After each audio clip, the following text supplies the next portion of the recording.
Going live. Hey guys, Zomb Phox here. I don't know exactly when it's going to start streaming, but I think it should now, so that's good.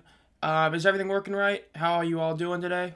We're going to be doing the live play-by-play for the Week 6 game between the Birmingham Stallions and the Memphis Showboats today. Naturally, this is a pretty big deal.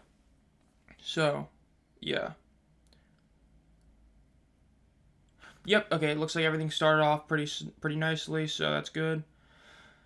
So once a few more people start joining the stream, I'll talk about some of the other stuff on here. As you can see, I don't have the score pulled up just yet, unlike last time, so I'll talk about that in a little bit. So, yep, everything's sounding good. Love to see it. All right. So the game will start in about 15 minutes between the Birmingham Stallions and the Memphis Showboats. This game is one that isn't exactly the most hyped game of all, but is one that could produce a really hilarious stat line. We have seen in the past this actually do something pretty funny. So we'll see what ends up happening. All right, let's pull out this whole thing, get this on a good old YouTube and start talking about this. So yeah, this is a pretty big deal. And this is a pretty big game. I mean, there's a couple things that are pretty massive about it, which, like I said, I'll talk about in a second, that are just overall really, really solid. So, I mean, it's a big deal. Let me just go to studio real quick before I interact with you guys. I'm just pulling this up, putting this on Twitter. So, just an FYI. Because, I mean, again, there's a couple of things about this that are pretty massive, all in all. So, yeah, because there is actually some playoff clinching scenarios. I am live with the Stallions versus Showboats game. Alright, and then let's Control V this link. And there we go. Alright, now let's get him. Okay, there we go. Is that posted? Yes, it is. Love to see it. Alright, now let's actually pull up and start doing this right. Yep, I'll get to the playoff scenarios in a second. Okay, first of all, for G Boney's question, I'm going to have a video on this. So, this whole rumor about the whole rumor really started back with the government merger thing. It was a rumor. Some people speculated. So, keywords there are rumor and speculate. That, the government is going to force expansion. That's where this whole thing started from. We have still not heard any real reports, and before you say UFL news, so we'll get to that in a second. To this point, it is just a rumor. Is there a chance it's true? 100%. Do I think it's true? Not necessarily. Now, in terms of the relocation thing, this was again from UFL News Hub. This is from this article, which I'm going to be forced to make a video on because it's not just a couple people. I've seen a bunch of people on Reddit, a bunch of people on other channels talking about it. UFL News Hub is run by Mark Perry. Mark Perry is, give him credit, he was the only guy that said the UFL was going to be 8 teams. But for the most part, he's been the one that's been the most untrustworthy of all the big-name guys, the James Larson type of people. And so, when you see something like that, right, and you see a guy like him making an article, it's also the fact that UFL News Hub has lost a lot of the people that used to write on it. They have been known to use AI to write a lot of their articles. Their sources to a lot of people are simply put, trust me, bro. So what their article says, I take with a massive grain of salt. The fact that he doesn't mention Houston is a big tell to me, because Houston this season has been abysmal in attendance, even worse, or basically as bad, if not worse, than Memphis. And just because, they had good attendance last year doesn't mean anything when, from what we know, Memphis also had good attendance last year. So, in all, I think that when you're looking at that article, I don't put a lot of faith in it. I don't think you can move teams this early because I'll talk about it in an expansion video I'm doing on Monday. But if you move the Panthers or you move the Showboats, you are killing that market. You will never be allowed to go back. So I do not take any solace in that article. The expansion rumor might be true. We heard Greg Williams talk about expansion in the future. But in terms of the teams being relocated, I heavily doubt that. They didn't have any marketing time. They didn't have any plan what to do with them, once the UFL happened. So yeah. Now, going to the next question. We have the playoff scenarios. I'll get that with a second. Exactly. You have to gain trust with the city. So I'll talk about that in an expansion video. I'm doing 2 this next week. I'm doing one on Monday, which is why the UFL shouldn't expand in 2025, which I will talk about that UFL News Hub article more. And then I'll have a video out on Thursday about why the UFL should expand in 2026. So, yo, see Mike's in the chat, Adam's here, Strange is here. I'll be in and out. Glad you're doing this because I won't be able to watch the game. Got a t-ball game with one kid and a mountain bike race with another. Wow, you got two stuff to do, man. The parenting stuff, I know a lot of people that are like that, but yeah. Yeah, again with Michael, yeah, I mean, the TV numbers have been good for both those cities, so I don't take a ton of solace in that article. Again, it's written by UFL News Hub, who has used AI to write articles, who has lost a lot of good writers there, so, and especially when I watched, as you guys know, I'm not the biggest Reed Johnson fan, I believe that's his name, correct me if I'm wrong, the Markcast. I'm not the biggest fan of his, but I watched the entire interview we had with Mike Mitchell this past week. I got no sense of forced expansion or relocation at all. It came to me that it was if next season there's issues, then there will, which I agree. If we see like Memphis go even farther down in attendance next season, yes, move them in 2026, but don't move them after this season.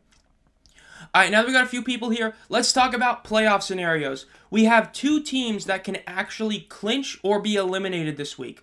The Birmingham Stallions simply need to win and have Houston lose. If Houston loses to the Battlehawks and Birmingham beats the Showboats, the Stallions will have already clinched a playoff berth. No matter what happens the rest of the season, they're already in if they win and Houston loses.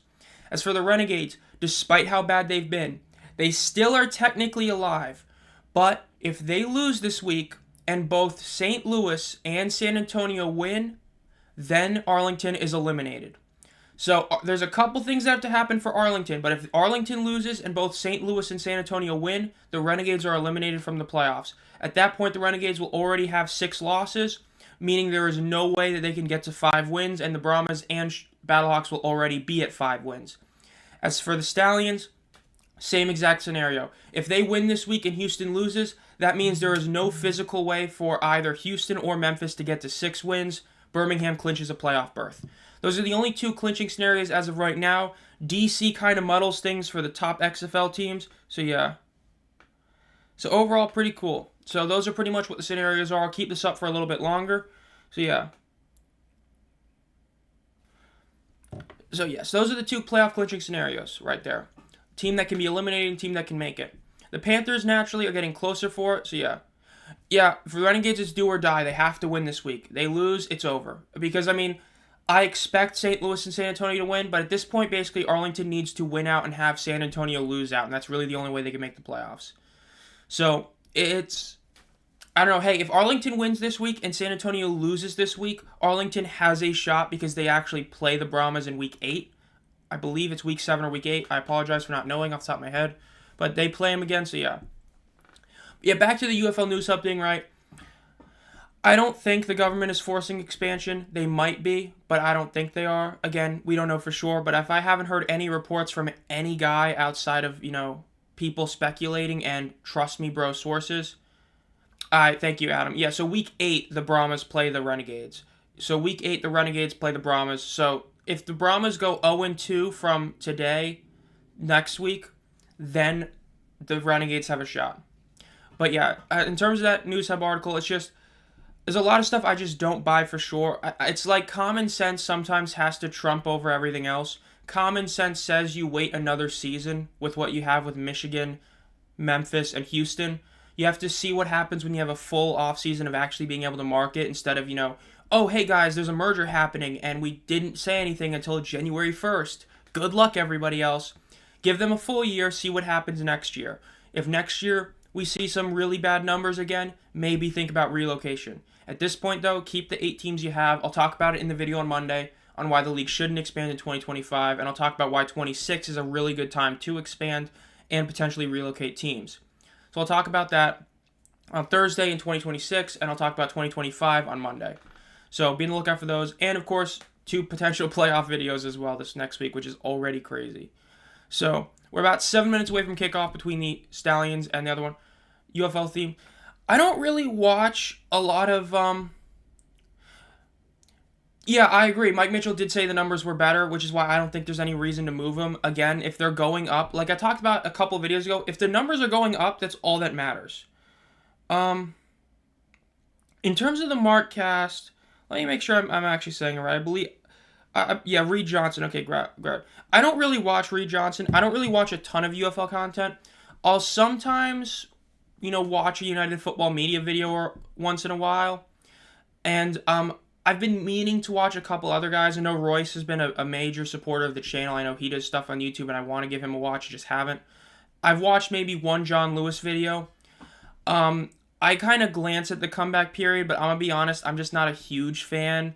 And it's only because it's not that I'm against what he does. It's just kind of the thing that it's just that what I do is like stuff that takes a lot of effort in making videos, especially like power rankings, and a lot of the stuff that he does are more simple type of stuff, like reading articles and not doing a lot of editing. So it just is. It's like it's not what I'm a fan of because it doesn't take a ton of effort, in my opinion. He's great at what he does, I'm just not a big fan.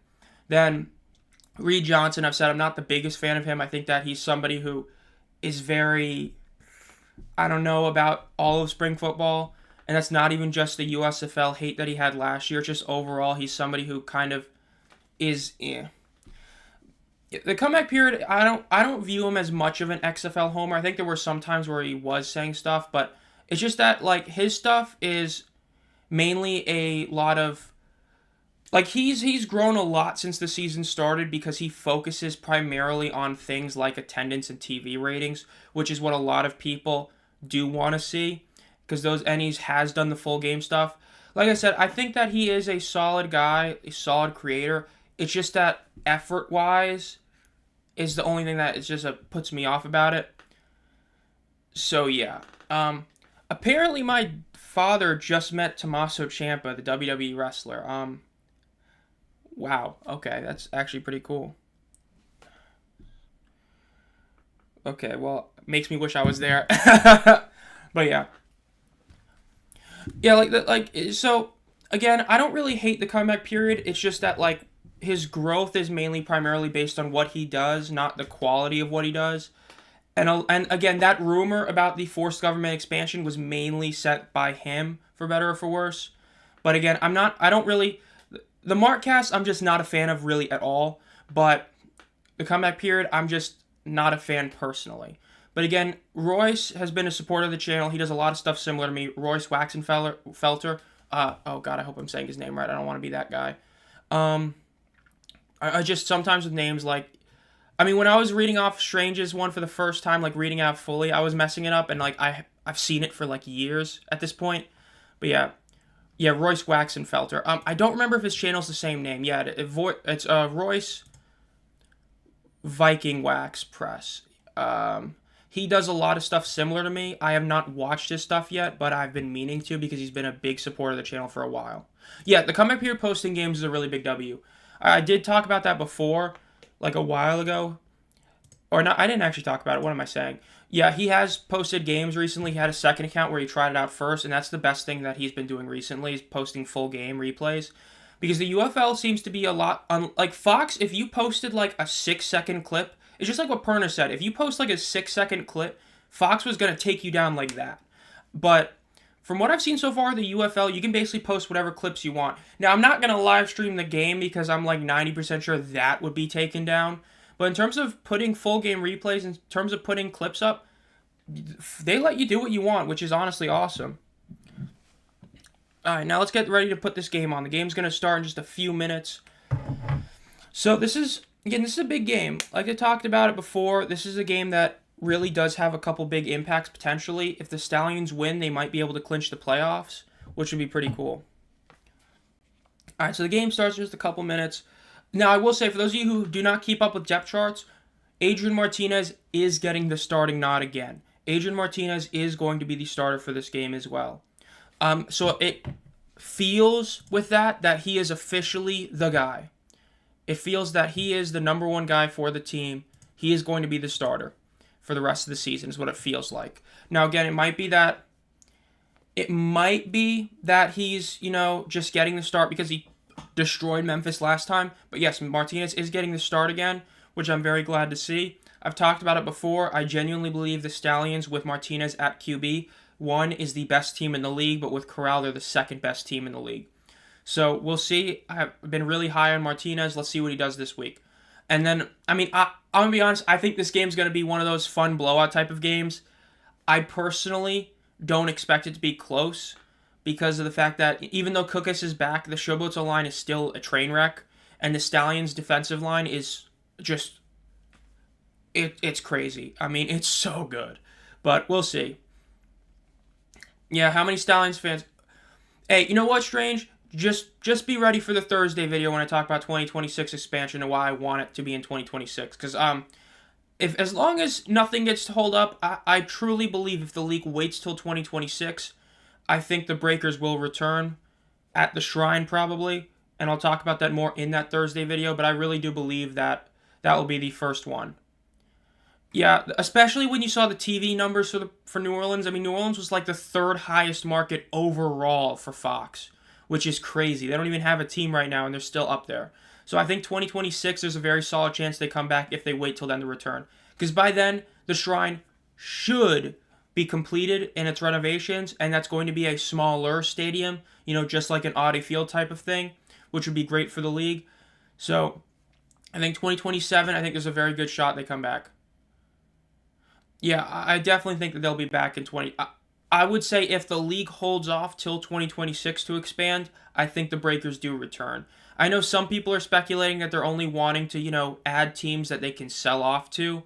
But, I mean, when you see the numbers the Breakers have been doing, whether it be what they were doing on social media, what they are doing in TV numbers, I mean, you got to bring them back, especially with the geography argument.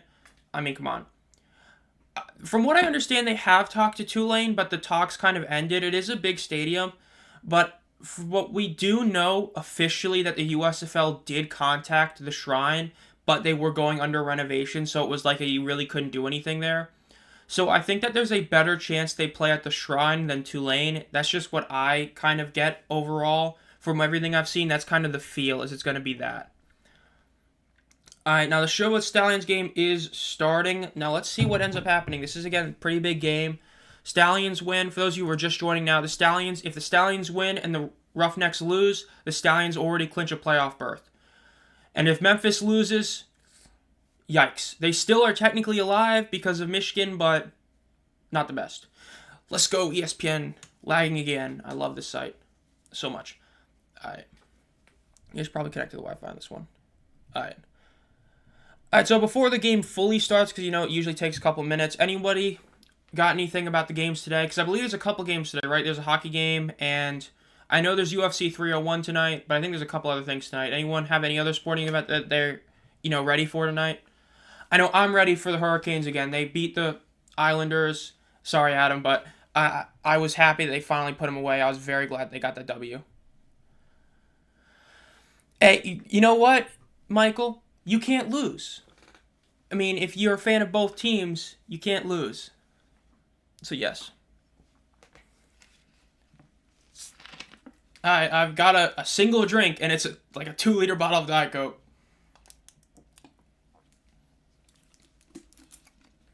Yeah, you did.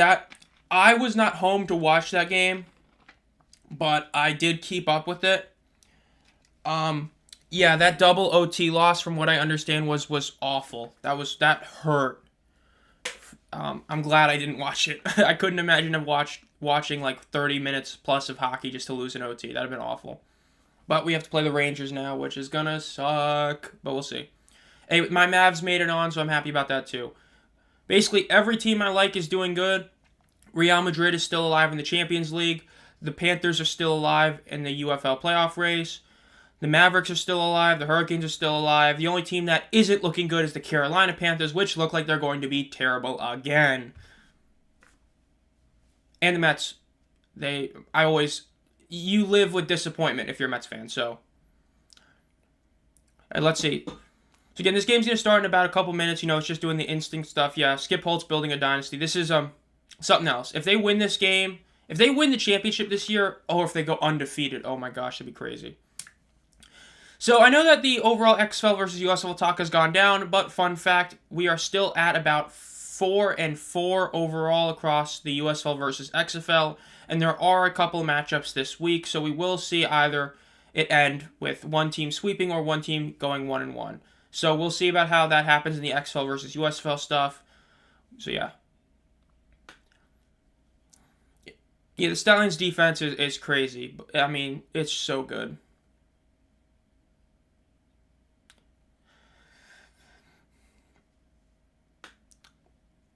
Yeah, it is true that the offensive line isn't the sole issue with the Showboats. I do agree with that partially, but at the same time, it's like Case has a couple of legit weapons, right? But when you look at the Battlehawks who had their O line issues last week, the Battlehawks have Ja'Cour Pearson, they have a Marcel Aitman, they have a Hakeem Butler, they have a Darius Shepard, they have other guys as well. So it's like he's able to throw the ball out quickly much better because you also have better running backs. I mean, I love Vito, but he hasn't really been playing all that well this season. Yeah, Case is back. There were injury concerns heading into last week's game, so we'll see what happens. But this is definitely a pretty big game. We'll see what ends up happening. And I wonder, and we'll see. I mean, excuse me. I mean, the Showboats are just they're a team, they're my biggest disappointment. I know some people would say Arlington. I think Memphis has been the biggest disappointment this season. On paper, their offensive line is elite. It's been awful. On paper, they have some of the best players in the league. And I mean, granted, part of that is the O line and QB play, but like Adams hasn't, been lighting up the world, right? I mean, you've been thinking about like Marcus Sims, you've been thinking about any one of the Battlehawks. So it's just the Showboats have been the biggest disappointment in my opinion. I know the Renegades already might be eliminated from the playoffs, but the Showboats have just been bad. I also expected a lot out of T. Will. I thought that Trey Williams was going to do a lot, but he ended up, he never got a shot. Trey Williams never really got a shot, and I'm shocked at that. I think that was a big mistake by Skip and all, or not Skip, by John and everything, but we'll see. All right, Birmingham is going to kick off the ball to the Showboats. Let's see what happens. Game is starting. Let's go, everybody. Kick is pretty far to the right. Let's see. To the 20, to the 30. He went back a little bit. He's staying up. 30, 35 at the 35-yard line. Yeah, Memphis should be a lot better. With Arlington, it's like people seem to forget because everybody seems to hate Luis Perez for some reason. Luis Perez went on a miracle run. For how we forget how good Luis Perez played in the playoffs last year because Alex Magoo was somehow even better in the USFL. But Luis Perez's numbers in the playoffs last year were astronomical. He was crazy. He was a huge reason they made it. I mean, this year they've had a worse O-line, a worse defense. There's only so much he can do. He is still the second best QB in the league at this point. Everybody else that was supposed to be good, aside from AJ, is taking a step back. I think Perez is the second best QB in the league, maybe Martinez. First play, about a 6-yard sack by the Stallions. Already a terrible start for Memphis. Yeah, Perez is putting up damn good numbers. He's putting up a ton of numbers. He had one bad game against Houston. That was it. That was the only bad game he's had all year. Every other game he's been playing incredible. It's basically McCarron, Martinez, and Perez. Those are your top three quarterbacks. Everybody else, you can argue. All right. Let's see what happens here. Second down, 2nd and 17. Already a terrible start for Memphis. Case drops back, throws to the right. Nice pass. Dawood Davis gets about 15 yards back. They're going to be about 3rd and 2. That was a great throw. That's what you need to do. Quick throws out to the side, quick throws. If you're getting pressure, just quick throws. I was talking about in the comments about St. Louis this week. Just do that. Let's see what they can do here. All right. 3rd and 2. It is 3rd and 2 officially. ESPN bad. There it is. We're 2 minutes into the game and we're already seeing some ESPN bad. Love to see it. All right, ball snapped out of shotgun. Case has a quick pass in the middle. Great throw. Wide open in the middle. Vinny Papale gets about 4 yards, first down. If Case can keep doing that, they're going to be successful. If your O-line isn't doing the job, quick passes. Quick throw. That's going to get the job done. That was a great play design right there. Papale was wide open. Gotta love to see it. The Memphis World Order. That's good. That's good short. Oh, that's not good.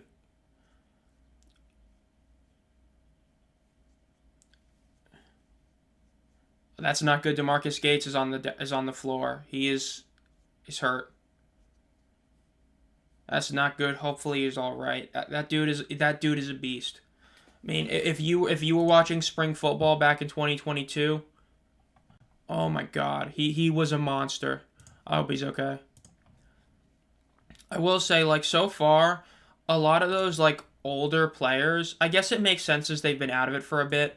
But, like, I know a lot of those guys that were really great in, like, 2022 have just, and even 2020 XFL have been kind of just okay so far. It's just kind of weird. I forgot today is May 4th, even though Adam reminded me earlier this morning at about 12:15 a.m., which I would be complaining about, but I'm always up that early. Or that late, I should say. So yeah, I guess May the 4th be with you, all you Star Wars fans. Alright, there we go. Looking that up. They really should start sure will. Hey, I would agree with that, but man, I was watching that game last week, dude. T-Will just, it looked the same. I mean, he was just getting pressured a ton. I mean, if Flip looks at it and says that Case can get the ball out quicker, more consistently than T-Will, I think it's better to have Case in there. Because if he's able to get the ball out fast, it doesn't really matter how mobile a QB you are. But if he viewed them as the same in that, then yes, I would put T-Will in. I mean, it also is a do-or-die game. And I mean, for how much of a fan I am of T-Will, there's no real arguing that that if you want to be real, I mean, Case is a objectively better QB. But again, if they're playing the way they are right now, they're doing quick passes, that's where Case can be deadly. Get the ball out quickly, good passes. If they're going to keep doing that, I think keep Case in there. But if they want to do some, deeper shots, then you have to put in T-Will. So yeah. Star Wars is my child. Dude, I'm going to be real with you. I know that some of you are going to hit me with the, shocked face, but I know a decent amount about Star Wars. I have never watched a movie fully. Never watched one. I know a lot about it. I know people who have watched every movie, and I know more about Star Wars than they do, somehow. But I haven't ever watched a movie. I've been meaning to, but I just haven't. So yeah, I know. Massive, hot take right there or not even a hot take, just... I mean, there's a lot of movies like that I haven't seen, though, to be fair. There's a lot of movies like that. That's not the only ones, but... Yes, I know a lot about it, but I've seen scenes, just haven't watched the full one. Do want to, but haven't. Spaceballs.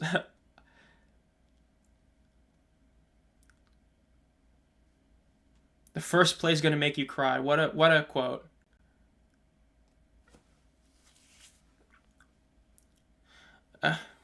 Gotta love it, dude. Coach Flip, what a character. Gotta love that guy.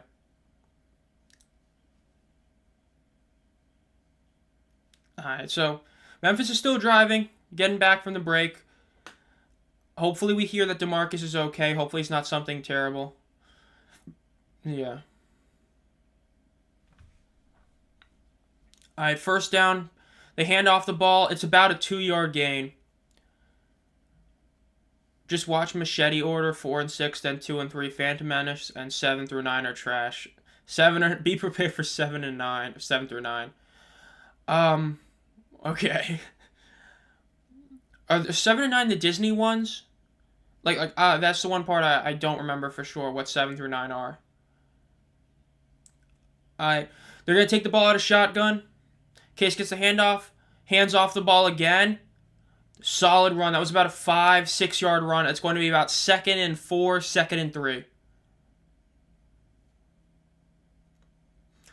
We're going to be at 3rd and little less than medium right here. Yep, 3rd and 3 here. Very doable. Let's see what happens.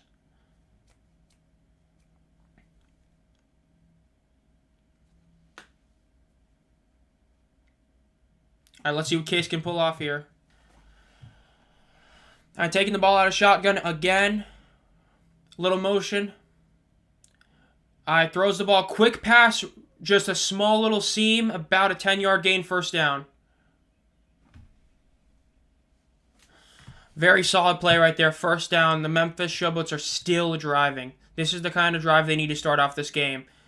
Take some time off the clock. Go downfield. Get the job done. That's what they need. Let's see what they can do. We're about almost 4 minutes into the game. Memphis is still going down. Let's see what they can pull off. Lining up in shotgun again. Nobody else in the backfield but Case. Case gets the ball, throws another quick shot, quick to the right, and that was a good throw. Quick, threw it outside, made it to where only his man could catch it. That's a great throw right there. That's about a 3-4 yard gain.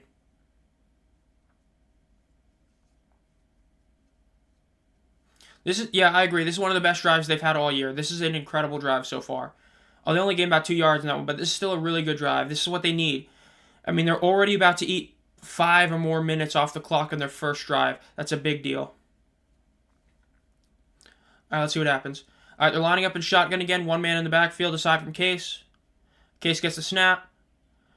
He's getting a little bit of time. He gets sacked. 6-yard sack. Ball's out. Birmingham has the ball. Well, Carlos Davis, man, your potential front runner for Defensive Player of the Year right there with another massive play. Yeah, that's the issue right there. That's what Case can't do. You have to throw the ball away. I mean, you can, love the boys in front of you, but you can't trust them like that. You had to throw that ball. That's bad. Carlos Davis is playing like a monster this year. He is. I would put him as my DPOY right now. I know as the Panthers guy, I'm sorry. I love Speaks. I think Nakua's playing great. I still love the tank, but Carlos Davis has been the man. Birmingham gets the ball at about the 33-yard line. Ball snapped. Martinez gets the ball, throws it in the middle of the field. Incomplete pass. A bit low on that throw. A bit higher would have been a nice catch.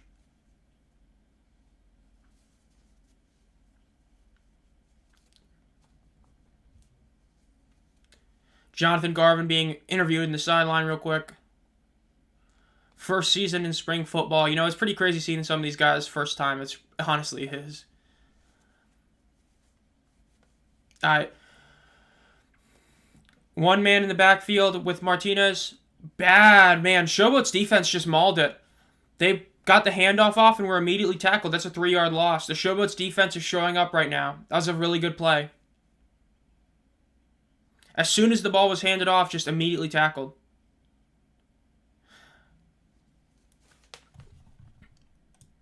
My dream commentary team is Zomb and Joel Klatt. I'd love to see that, bro. 3rd and 15. Let's see what happens here. Martinez, one man in the backfield himself. Let's see what he can pull off. They're all going 5 wide. Martinez drops back. He's running to the right. He looks like he's going to throw. Throws the ball. Great pass breakup by the Showboats. Incomplete. They're going to have to punt. That was a great pass breakup right there. Let's get the replay on this one. Martinez running to the right. That's what you love to see. Get out of that pressure. And then just beat. All right, let's see. I think it was a pass breakup. It's a bit hard to tell if it was a drop or a pass breakup, but I think it was a pass breakup. It was kind of both. All right, they're going to have to punt the ball. That was a massive stop by the Showboats defense. As long as the punt isn't too deep and the Showboats get a good return, they can still gain a decent amount of yardage overall from what happened. They can still salvage this. That's a really good thing. All right, let's see what happens. Chrisman gets the ball, punts it. And the punt is received at about, to the 30, but he gets to about the 43. All right, they're going to have decent starting field position here. They can do something with this. Really solid overall. That was great defense by the Showboats. And you know what? At least it's not looking like a blowout so far.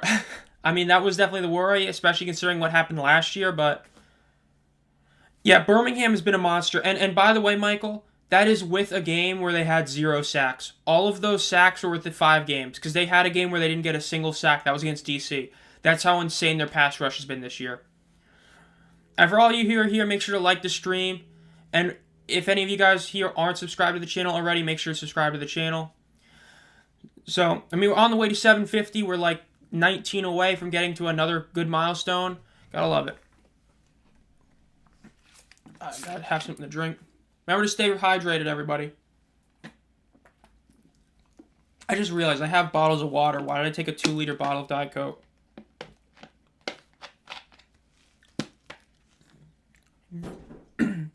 Yeah, with the championship game, this marks the official halfway point for the season overall, which, hate to see it.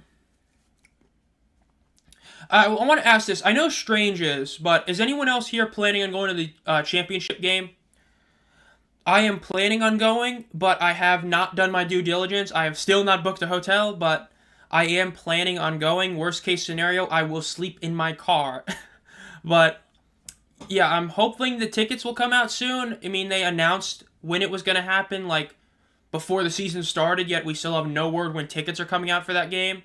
But anyone else planning on going to the championship game? I know Strange is. Anyone else? I mean, hey, it's looking like, yeah, I'm gonna be there, so I sadly don't think I'll probably end up just posting on Twitter a bunch of pictures and stuff from the game. But yeah, I wish I could go, but it's too far.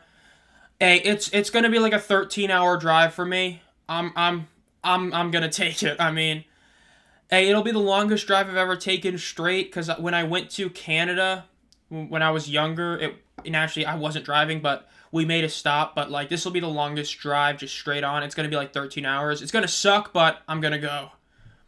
But yeah, I'll probably be posting like live pictures, live videos, live stuff when I'm there. Hoping to get good seats, but knowing that it's in St. Louis, I doubt it. The thing is with the championship game last year was that in the USFL is that all the tickets came on sale at the same time, and they weren't really that expensive. That's how I was able to get such good seats. Like, 2 first-row seats was, like, cheap. I mean, we're talking, like, for 2 tickets, I think it was less than $200.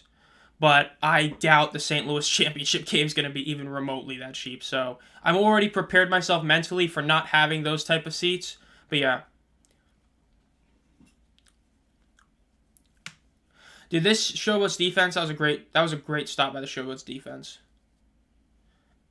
Nice. Love to see that, Strange. But yeah, I'll probably get a hotel. I still seen that they are pretty affordable. I just haven't booked it yet. But I'm kind of wanting to get tickets first, but we'll see what happens all in all. Let's see what they can do here. Memphis is going to get another shot. Memphis' first drive looked really good. It's just that they got a couple of sacks that weren't good. All right, let's see. Cook is in the backfield, a little bit of motion. Handoff.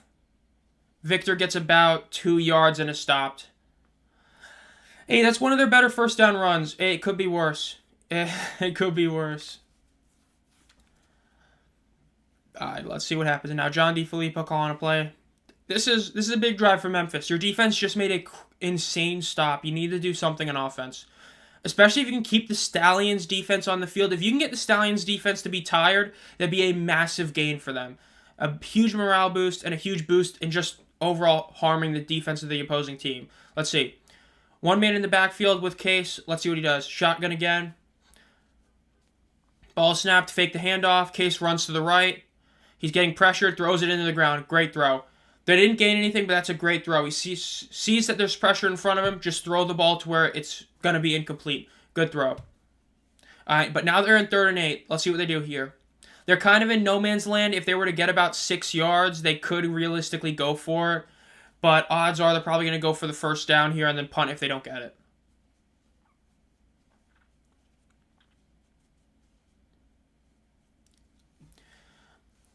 Let's see, another shotgun. Another one with just Victor in the backfield with Case. Let's see what happens here. Ball snapped. Oh, timeout. Flag.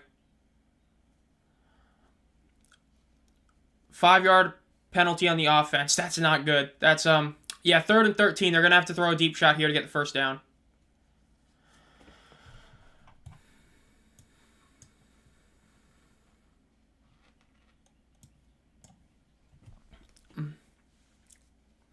All right, let's see what happens with the Showboats defense. Yeah, that was a bad penalty.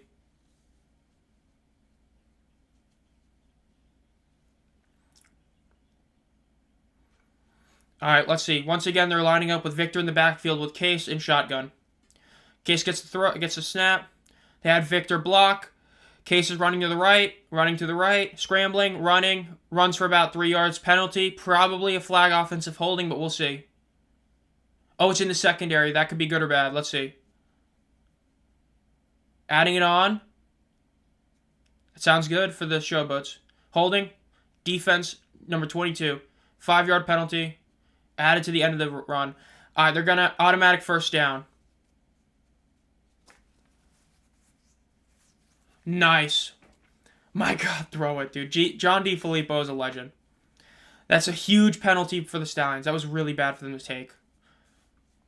Went through Expedia and got a room for 3 nights for $205. Yeah, I was kind of shocked. I mean, they were like cheaper than the Canton hotels. Granted, that was 4th of July weekend, but the Canton hotels were like even more than that. So I mean, I was really glad I saw that. I definitely need to get up on that. Probably in the next couple weeks. All right, first down. Case gets the hands off the ball. They get about 6 yards there. Good first run.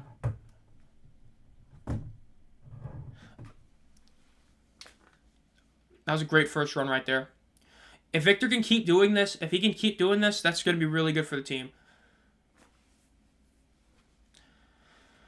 That's still 0-0.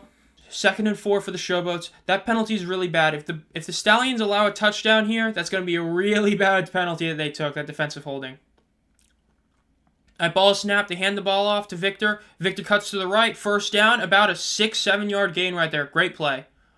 Great rush by Victor. He saw that the left was congested. He went to the right, got first down. That's a great run right there. That's some great vision. That's what that was. That was great vision by the running back. Victor, great play.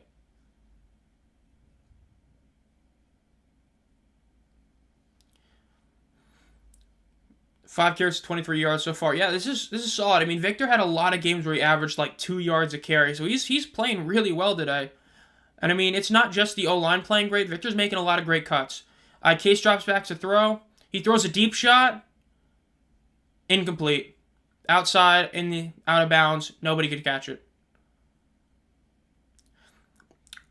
Shocked they didn't run that or even play action that. I'm shocked they didn't do either of those.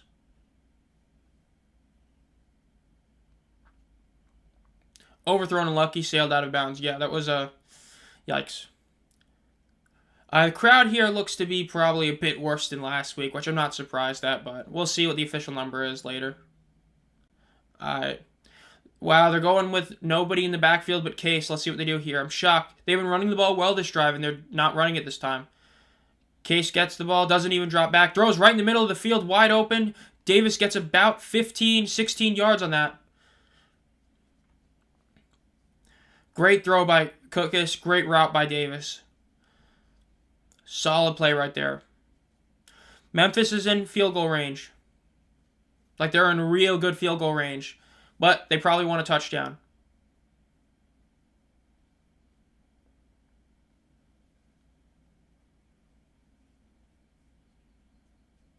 Now let's see what happens here. Case drops back, throws a quick shot. It's a screen pass to the left. Papele gets about 9 yards on the screen pass. It's going to be 2nd and 1 right there. Hey, Memphis has gotten in the red zone before. It's just that their red zone efficiency has been very questionable in the past. Let's see if they can pull it off this time. Bayern lost again today. Of course they did. Dortmund won 5-1. Gotta love to see it. Memphis is turning up, yeah. I know that people are concerned about the TV ratings. The good news about TV ratings is that a lot of the first round is basically over. I mean, you've got like the one Orlando Magic Cavs game on tomorrow, and I think you got like 1 or 2 hockey games tonight, but I think that you only have the NBA game going against one of them, so it's over really solid. That's a horrid play right there. The Showboats just lost about 8 yards. You lost of 6, loss of 8. Yeah, tried doing one of those, end-around plays, but it just got completely caught up. Forward progress is probably going to be only a loss of 5, though. Let's see what they call it.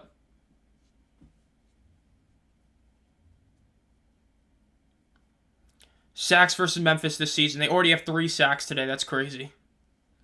2nd and 17. Wow, they did not give him forward progress that much. Yeah, 2nd and 7. That's a massive loss. Still in field goal range. Just can't throw an interception here. Middle of the throw, a bit high, but still was caught. Really solid catch. That's about a 12-yard throw right there. Love to see it.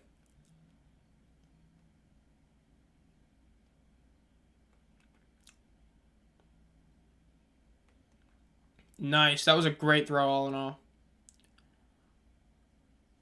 It did get a bit tipped. The ball did get a bit tipped, it looks like. All right, 3rd and 7. Memphis is in that potential 2-down territory. Knowing how this offense is, if you get like 4 or 5 yards, you might as well go for it in 4th down. I'm just being real. This team has been very inconsistent on 4th downs. Up, flag. It looks like they might have gotten Birmingham to jump. Yep, sounds like 50 on the defense. Neutral zone infraction. Yep, that's going to be, I think, an automatic 1st down. Still 3rd down. My bad. Still 3rd down, but it's going to be 3rd and 2. They have to go for it now. I would just give it to Vito. Give it to Victor. Let him get that 1st down. If he doesn't get it the first time, he'll get it the 2nd time. This is why you get a guy, thick thighs save lives, right? Let's see. They're at 3rd and 2. They can still get a 1st down, and if they get the 1st down, they'll be at, 1st and goal from the 3. Just run the ball here. It does not look like they're running the ball. Cases in the backfield. Shifts the back. Did they jump again? No, it might be a false start. That was close. I think that's offsides first, though. I think that was offsides, and then the Memphis lineman jumped. That was on the right side of the offensive line. It looked very simultaneous, but I think defense was first. Nope, they're going with false start.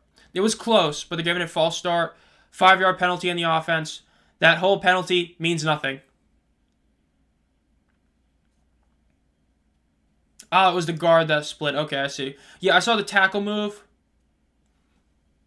No, it was close. That was a react.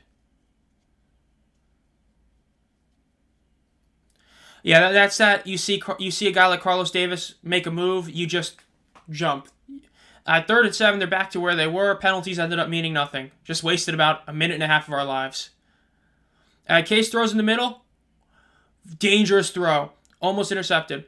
In terms of watching the game online, if you have ESPN Plus, you can watch the game on ESPN Plus. Oh, he did catch that. Sage Rott with a touchdown. That was a great pass. Great throw. Great catch. If you can watch the game fully on ESPN Plus, or you can watch it on ABC if you have an antenna or local channels.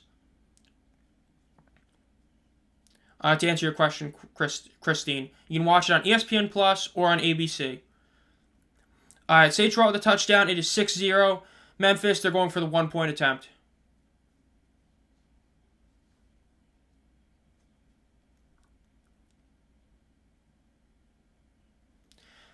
They're going to line up out of shotgun.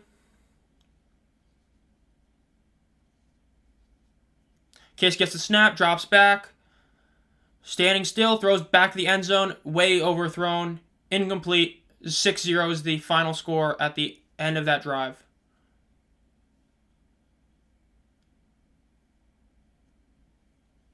Streaming platform that I know of, if you don't have ESPN Plus, that's the only one it's on, because games that are on ABC or ESPN stream on ESPN Plus.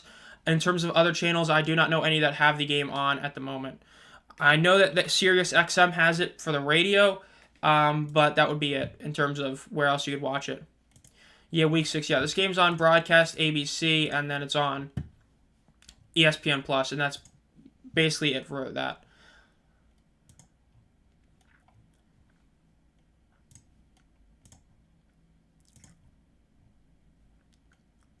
That was a great drive by Memphis. They didn't get the extra point attempt, but they still did get, the touchdown.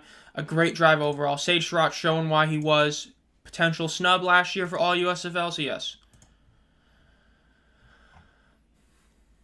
Let's see. Real Madrid won 3-0 today. Not even shocked. They're 3-0, I should say.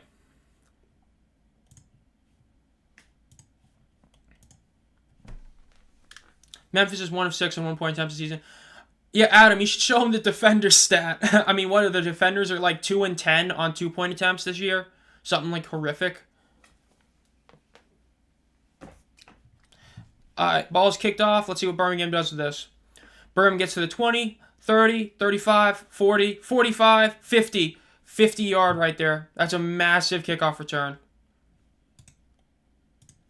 Massive kickoff return right there. Get to the 35-yard line. There's a penalty. Penalty on the receiving team. Holding receiving team. 10-yard penalty from the spot of the foul. They're going to lose a lot of yards right there. Instead of getting the ball at the 50, they're probably going to get it like about the 20-ish, maybe even the 10. I don't know where the holding penalty occurred.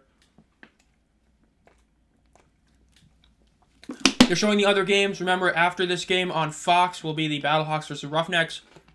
And tomorrow at 1 p.m. you have the Panthers Renegades, followed immediately after by the Brahmas versus the Defenders.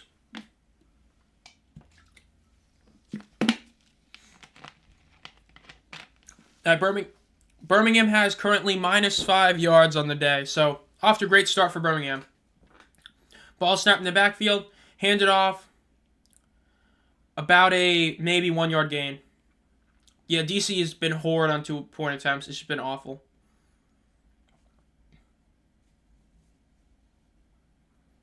It's going to be 2nd and 10. They didn't really gain a yard. They maybe gained like half a yard.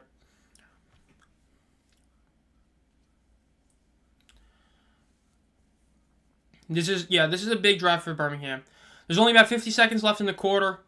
They're probably not going to score on this drive, at least in this quarter. We'll see what they do in the second quarter. This offense has been pretty disappointing. Granted, they've only been on the field for a little bit, but yeah.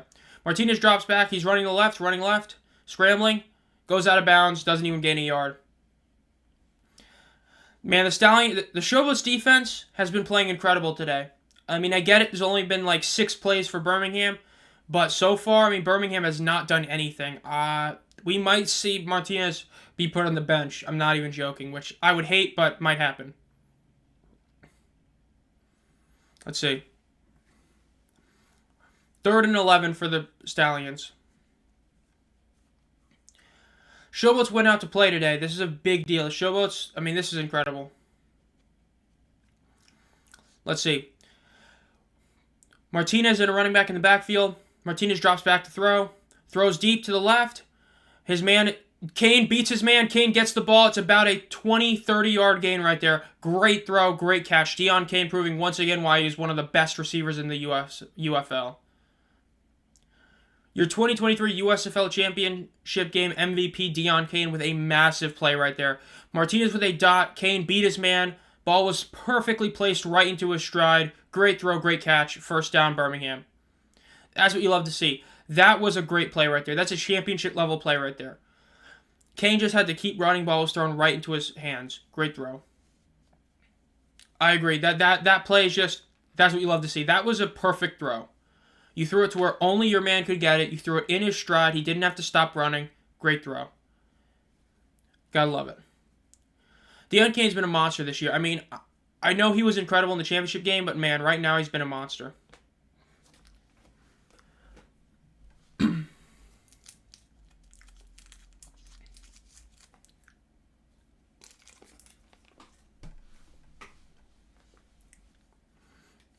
Now, we're currently in an ad break right now. So, yeah, again, this game, I mean, hey, Memphis has been able to stay on the field. I mean, we're talking about a whole quarter where Birmingham had about 7 plays total. That's it. And, I mean, they're not even all great. I mean, that's incredible. The Showboats have basically had about, like, 13 minutes of time possession so far. I mean, yeah, let's just check the official stat. Yeah, Memphis has had 11 minutes and 31 seconds time of possession to 3 minutes and 47 seconds for Birmingham. That's incredible. Memphis has been doing an incredible job so far.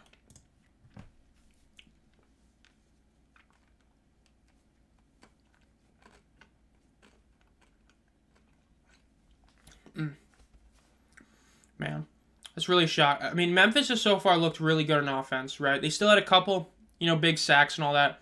But if you eliminate the fumble, they've been able to drive. Birmingham needs to do something here. Birmingham gets a touchdown here and a 2-point conversion. That'll be a big deal. That'll be, despite playing so much worse overall, Birmingham gets the lead. That'd be a massive, massive thing. So we'll see.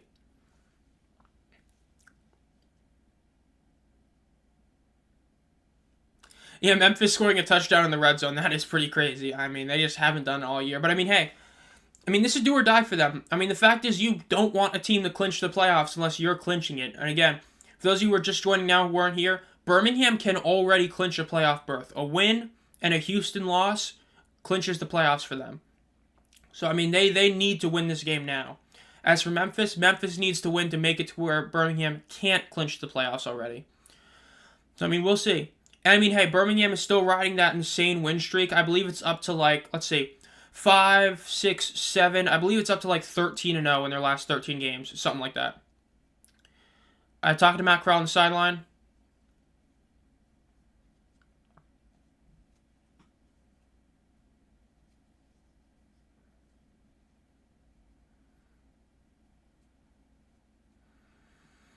Corral talking about how the defense was scared of Martinez running, and that's why they didn't cover exactly like they should. I love it. I will say that's kind of crazy going to interview Matt Corral, who's been starting like every other game, and saying, "Hey, how good is your quarterback doing?" That's pretty messed up. I'm gonna be real with you.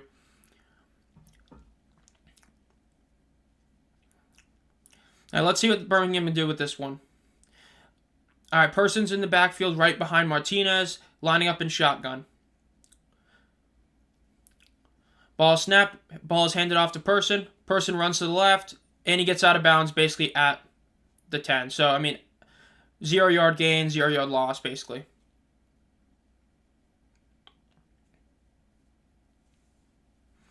It's going to be second and basically 10 as well. We'll see what happens with this one. I mean, so far, if you eliminate that deep shot to Deon Cain, the Birmingham offense has really not put up anything today. They need that to change today. Let's see what happens.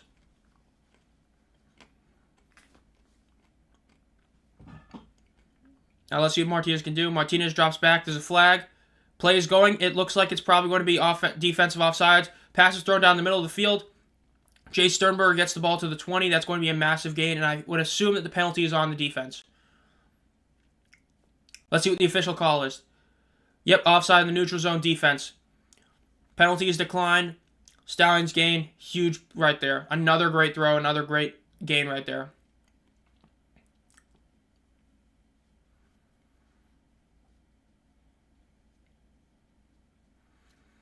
All right, that's huge right there. Birmingham is now officially driving. They're about 20 yards away. They're in field goal range.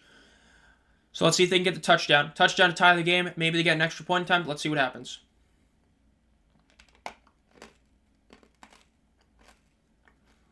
All right, Person is in the backfield with Martinez again.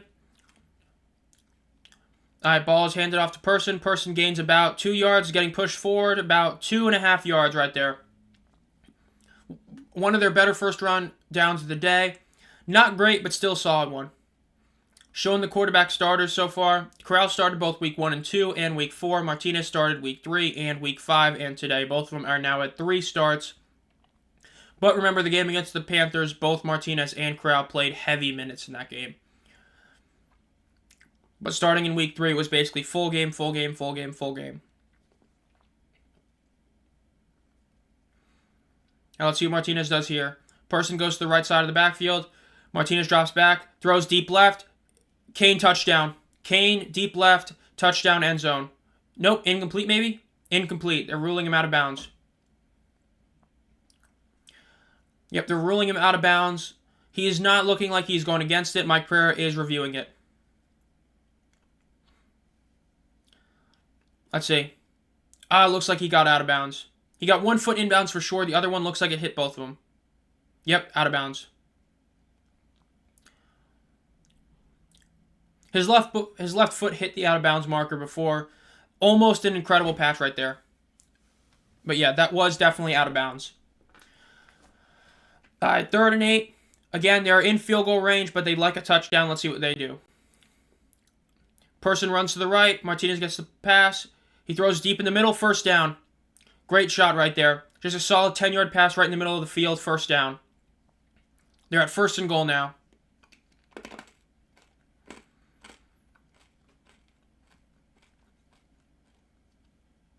That was a great throw right there. You know, people talk about Martinez not being as good a thrower as Corral. I don't know, man. Aside from week 1 where he was a bit questionable, basically since week 2, Martinez has been just as, if not a better thrower of the football than Corral, in my opinion. I mean, dude, he is a monster. Martinez is all it takes to be MVP in this league. He has all the tools. Martinez hands the ball off. Person just dodges the man, goes right in the middle. Touchdown, Birmingham. That was a great run by Ricky Person. He was able to beat the guy that beat the offensive lineman. Just went straight forward. Touchdown. Birmingham 6, Memphis 6. I would assume Birmingham goes for the 2-point conversion, but let's see. Not good for the Showboats. The Showboats defense did so well, and then you had that deep shot to Kane, and since then, just like Arlington's game in week 1, once Deion Kane hit that deep shot, it's just all over for them. Let's see what happens. They're going for 2. They are going to be going for the 2-point. If they make this, they do have the lead. Martinez is lining up by himself in the backfield. Let's see. Martinez gets a snap, steps back 1 step, throws in the middle, wide open, conversion complete. Jordan Thomas, tight end, gets it, 2-point conversion. That was just a throw. He threw it just above the defensive backs. They were too far in front. Thomas was able to get behind him, caught the ball, 2-point conversion, complete. 8-6, 11 minutes, 55 seconds left in the second quarter. Gotta love it. That was just solid by Birmingham. The fourth quarter all year, they did not have points, was the first quarter. That is crazy to hear. But yeah, the Stallions team, and they're right back into it. I mean, this is why they're the best team in the UFL. I know a lot of people love the Battlehawks. This is why they're the best team in the league. I mean, when you look at that, the fact that they can play so poorly and then still come out in the lead is just incredible. That first drive, horrid. Most of the second drive early on, terrible. They had the 1 deep shot to Deion Kane. The fact they allowed the Memphis offense to be on the field as long as they were, I mean, it's just incredible. This Birmingham team just has no quit in them. Birmingham is now 6-12 on 2-point attempts. Love to see it. That's a really good amount. Yeah, I mean, that game against the Renegades in week 1 basically shows what they've been all year. I mean, they were getting beat in the first half. They had that deep shot to Deion Kane. Then in the second half, they just took off. And then, I mean, against DC, it looked like they were going to lose. Nope, they ended up winning, and it wasn't even really... I mean, nobody was really shocked when they won the game. I know I wasn't. When they were trading field goals, I was like, yeah, Birmingham's going to win. Birmingham's been a legit unit. The game against Michigan, again. Birmingham has been just unbelievable.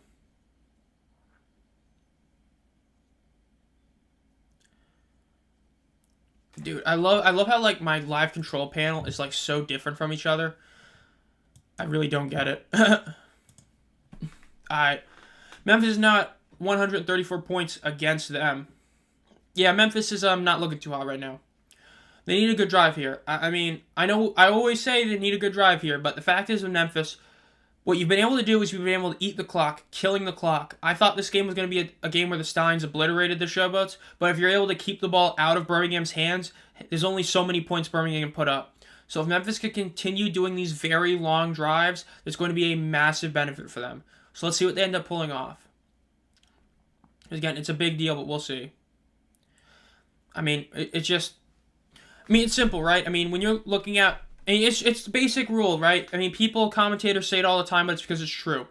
If you're keeping the ball out of a deadly quarterback's hands, the deadly quarterback can't hurt you. Memphis has been doing a great job of that. Even with that 3-minute drive, Showboats are still pwning them in time of possession. If they can beat them 2-1 in time of possession, that's how you win this game. If they're able to do that, they win. So Memphis, they're doing what they should right now, but we'll see if they can continue it. Updated point differentials, Birmingham plus 68, Memphis minus 42. Not surprised either way. Memphis minus 42 is pretty hilarious, though, you gotta admit. I mean, that's... yeah, not good. But, I mean, hey, it's better. I mean, last year they had a single game where they got beat by 40 against the Stallions, for all you USL fans who remember that. Interviewing Ricky Person on the sideline.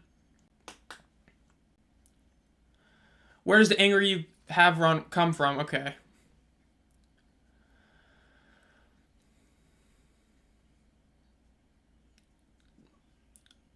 Talking about Person who got his call at the Ravens one time and has been waiting for a year.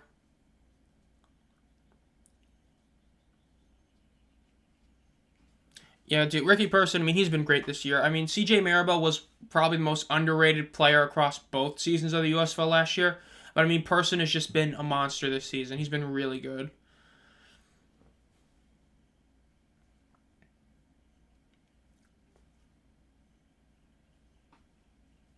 DC and Houston are tied for the worst point differential at minus 45 each.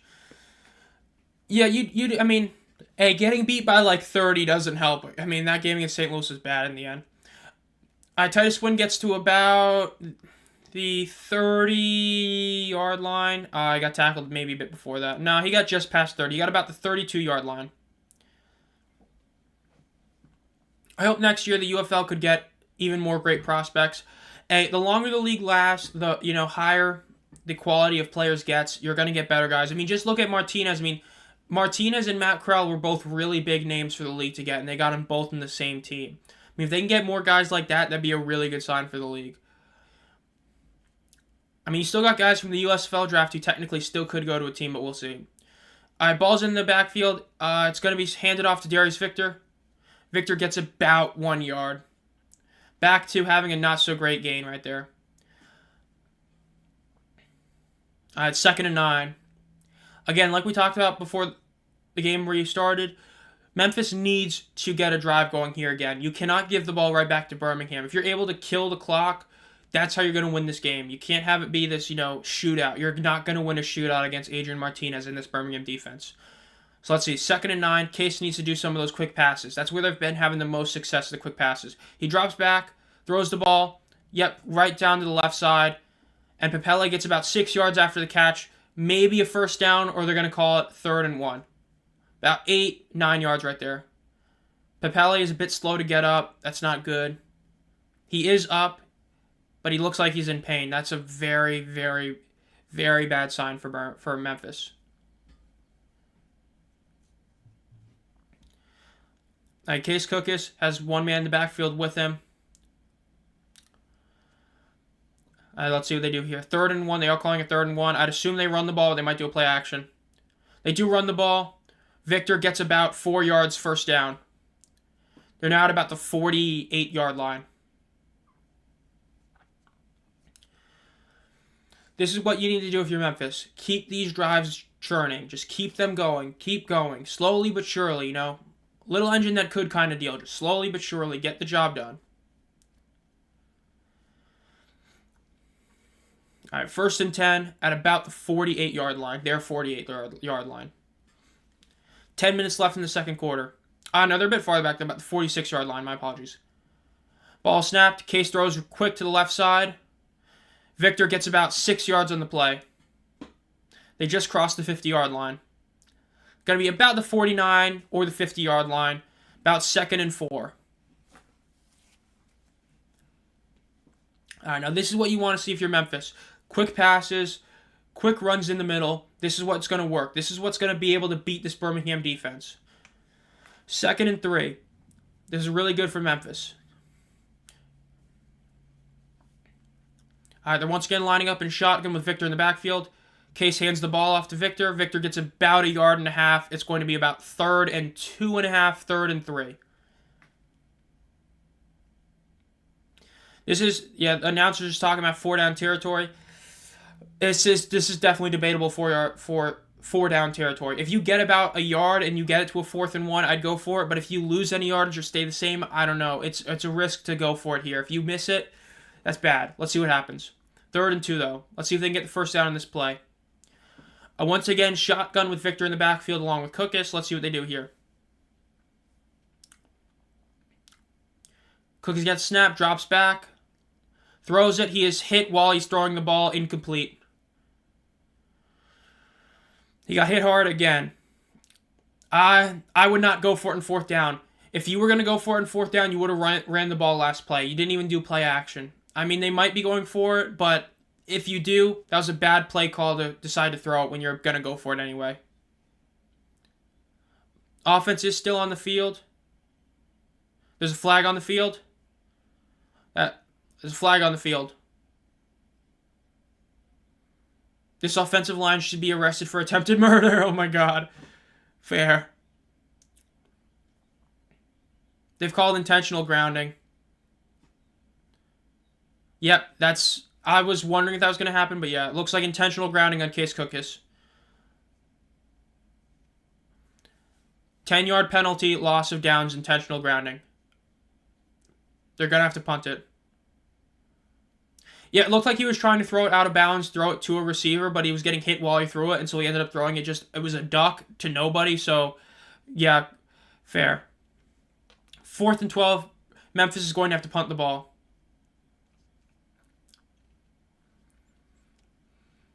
Now, the Showboats defense is going to have to show out one more time. I mean, Birmingham is now going to get the ball, and hey, we'll see what Birmingham can do. Memphis punts the ball. Let's see where the ball gets returned. Fair catch at about 12. Ooh, muffed, but he gets it. You know, sometimes maybe I do what the Michigan Panthers do. The Michigan Panthers just did a fake punt last week against the Showboats and had it work. Maybe the Showboats should have done it.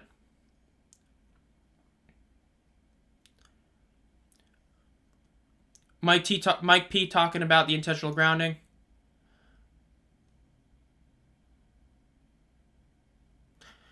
Yep, talking about Cookus was still in the pocket when he threw it. He threw the ball. Nobody was near there.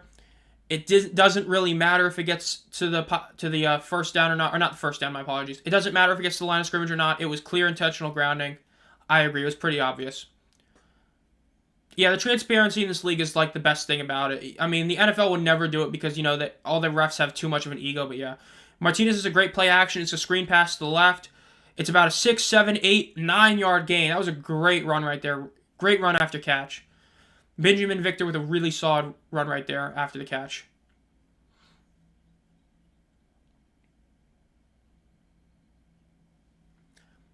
Amari Rodgers for the Stallions has been ruled out for the game.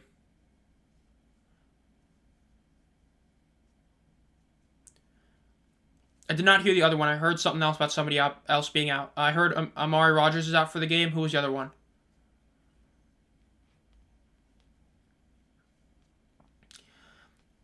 Now, let's see. All right, Martinez gets the ball, runs to the right. Quick shot to the right side.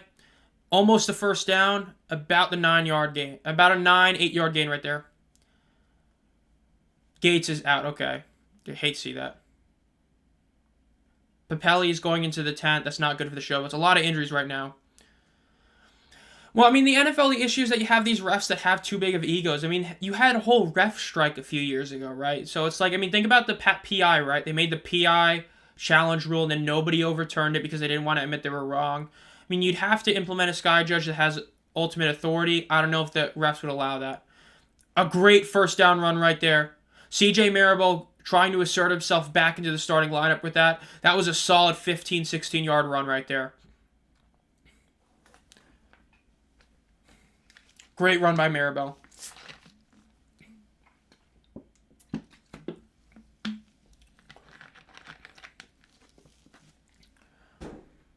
That's why you have to have a guy like Martinez in at quarterback. I mean, you're able to do those, little option plays, and it just works. Because Martinez is a threat on the ground. I mean, Martinez, heading into this game, is leading the entire league in rushing yards, despite basically only playing in half the games.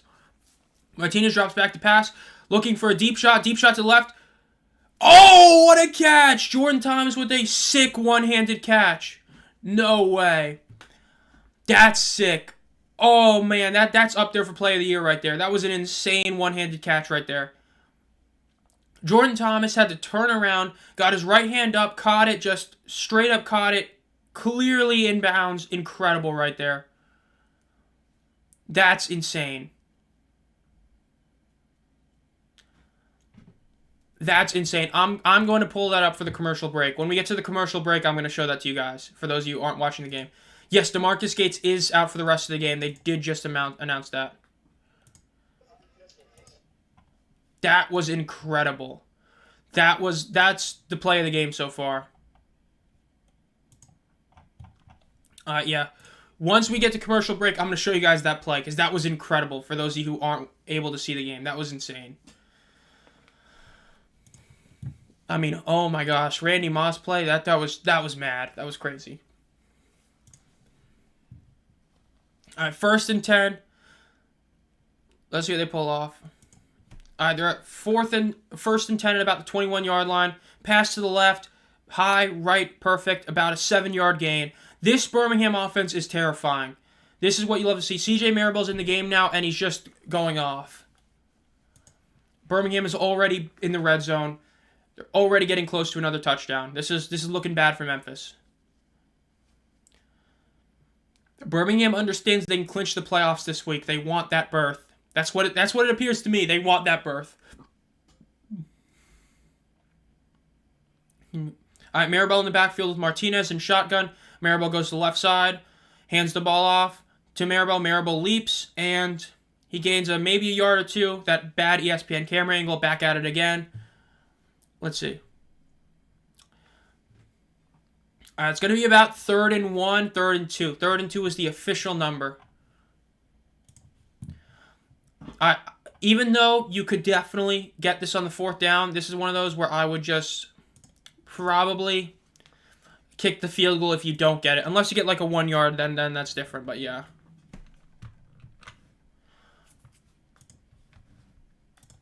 Timeout called. All right, for those of you who weren't able to see it, let's play this. Yeah, this is the one-hand catch right here. This is the incredible play right here. Just look at this right here. That's incredible. That's a catch right there. That's insane.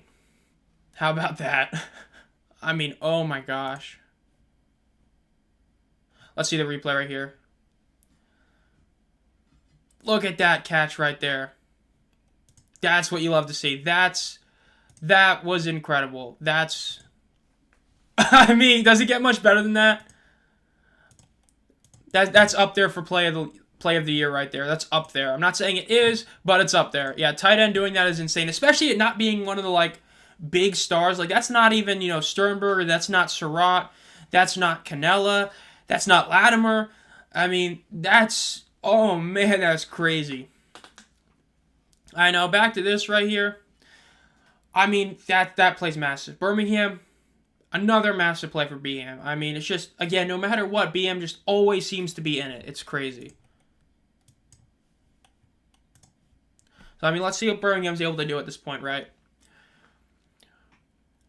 I mean, Birmingham here at this point is at that position where, they can end the game, basically. I mean, if they get a touchdown here and they stop Memphis before the half, and knowing Birmingham, they might even get another score before the end of the half if they stop Memphis. We'll see. Yeah, I mean, this Stallions offense is just, I mean, everybody talked a lot of hype about the St. Louis offense, rightfully so, but this Birmingham offense is just insane. When you talk about the levels of talent they have everywhere, I mean, you have multiple incredible tight ends, you have an insane receiving core, a great offensive line, 2 legit RB1s, hell, even 2 QB1s for how much I do prefer Martinez. You still have 2 QB1s.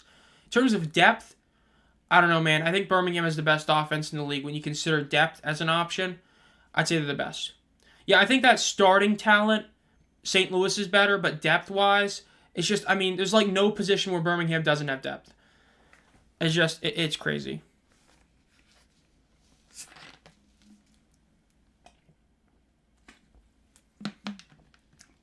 I agree. People are sleeping on the Birmingham offense. It's because everybody forgets that, like, Marlon Williams is coming off a torn Achilles. So he's back, and he was incredible in year 1. Everybody forgot how good he was because they just remembered about, Victor in that year. I mean, it's just... It's just crazy. The Showboats connecting with the youth. Gotta love that. That's the kind of stuff you love to see. Imagine combining the Battlehawks offense and the Birmingham offense into one offense. Oh my god. Oh my god, that'd be horrid. That'd be just... Dude, the St. Louis receiving core with Marlon Williams and then you give them Jay Sternberger. Oh my god. And an even better offensive line. That'd be terrifying. Alright, Birmingham is at 3rd and 1. This is a very big play. I would go for 1st down, and if you don't get it, kick the ball. That's what I would do. Let's see what they do here. Bit of motion. Martinez hands the ball off. Nope, he runs, throws, right. About a 7-yard gain right there. That was great play action right there. That was a great option play. That's what this offense can do with Martinez. You can do a legit option throw right there. That was a great throw on the run. Just perfect throw. 1st down, about a 7-yard gain. They're going to be at the 1st and 5. 1st and goal from the 5. They can get this right here. Yeah, this drive started at the 12-yard line. Just remember that. If they score a touchdown here, that'll be an 88-yard drive. That's crazy.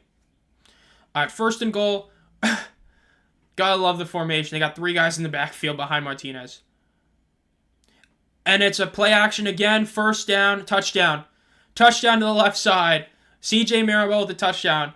Another great play. Play action, throw the ball high to the left. Maribel gets it, gets the 1st down. That is 14-6 with 3 minutes and 58 seconds left in the second quarter. That's mad. That's what you love to see. Martinez faked the defense great. I mean, hey, if it works, it works. Martinez knows what to do. This dude is a legend. He's definitely getting up there for being one of the best spring football guys in the league. I mean, oh my gosh, just crazy. They're gonna go for two again. Not surprised. Let's see if they can pull this off. Pulling this off would be huge. Pulling this off makes it a 2-score game already. Martinez gets it, throws the ball right in the middle. Conversion is complete. Jordan Thomas, the man with that insane one-handed catch, gets it. That is a 10-point game. That is already a 2-score game with less than 4 minutes left in the second quarter. This is getting a bit scary if you're a Memphis fan. Yeah, this is the Jordan Thomas come-out game. I mean, this is his breakout game. He had that insane catch, and now look at him go. This is what you love to see if you're a Stallions fan, and this is what you hate to see if you're a fan of anybody else. I mean, this is scary. Birmingham has 16 points already, and I mean, they've only had 3 drives. I mean, they haven't even had time really to do anything. Showboats now have the worst point differential at -50, of course. Hey, Thomas does have to make the catch. That's true. Secure the catch. Teammates are talking about being a baseball player to Jordan Thomas. That's great. Catch it with one hand. Gotta love that. Just crazy.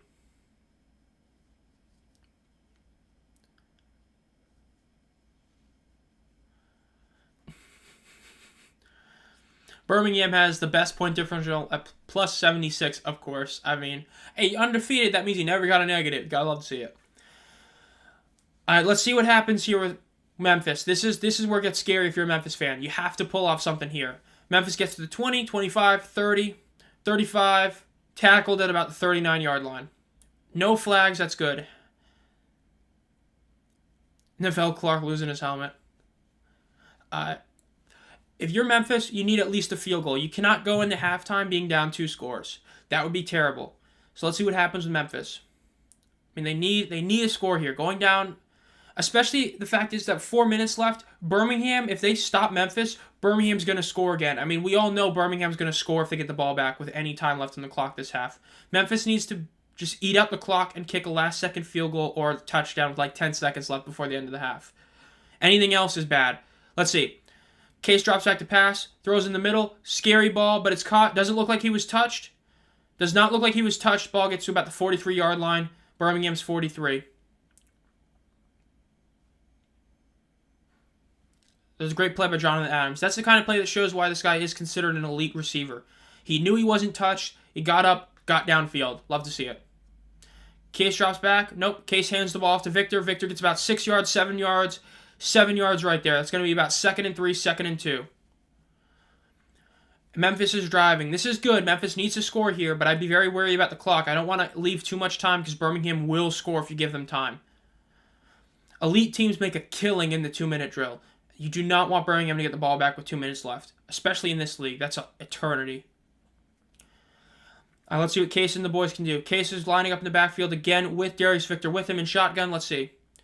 Victor moves to the right. Cooks gets the snap. Cooks sends the ball off. Victor gets a first down. Maybe gained about half a yard more than the first down, but it's about a 3.5-yard gain right there. First down. 2 minutes, 40 seconds left. Time is ticking down. Birmingham still has all 3 timeouts. Memphis still has 2 timeouts. Yeah, they might be going a bit too fast. Again, for those of you who don't know, remember, in this league, first downs in the 2-minute drill do stop the clock until the ball is, ready to be snapped again. So 2 minutes is a ton of time. It's like college. 2 minutes is a ton of time. Case drops back. He's standing in the pocket. He's getting a little bit of protection. He throws the ball. Just a short 4-yard gain right there. They're going to probably take it to the 2-minute warning. But Pele is back in the ball game. That's good to hear. For those of you who are new here, Amari Rogers and DeMarcus Gates for the Stallions have both been ruled out for the game. And there's been a few other injury concerns, but that's so far the only things that we've heard. 2-minute warning has been called.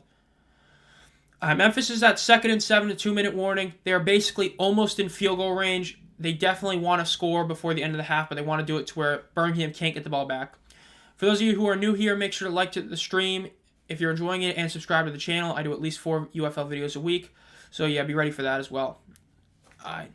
So again, this is a big game for Birmingham. Again, for those of you who are new here, Birmingham can clinch the playoffs with a win today and a Houston loss. They clinch the playoffs. Stallions are the only team that can currently clinch a playoff berth this week. The Renegades can also clinch their elimination from the playoffs this week as well. Yeah, I mean, the game has been crazy. I mean, the first drive the Memphis Showboats had was incredible. It just ended because of that bad fumble. I mean, Memphis has done its job. They've had like one bad drive, and that's it. And this drive is all so far looking great. I agree. I agree with Shaba. I think Memphis does score this drive. I really do think so. It's just everything's got that feeling, right? You can kind of feel when a team's going downfield and doing something. I've got a feeling Memphis is going to score. Now, is it a touchdown or a field goal? I don't know. But I feel like they understand that it would be better to kick a field goal with a minute left, with like 0 seconds left, than score a touchdown with a minute left. So I think there's a good shot to kick the field goal. You know, make it a close game. That'd be a really solid play in my opinion. Don't do something that's going to risk, you know, losing you the game. That's what you want to see. I mean, this is a big drive we talk about. I mean, some of these drives, you know when you're watching it, are big deals. This is one of those drives. They score here. They're able to cut it back to a one-score game. And especially because, remember, Birmingham gets the ball at half. That's a big deal. Birmingham gets the ball at half. So you cannot let Birmingham be up 2 scores heading into the half because Birmingham gets the ball right back. So a touchdown would be much more appreciated. But a field goal still makes this a close game. Still allows the Showboats to be right in it. And especially as the defense gets some time to rest, got to get something here. Big deal for sure.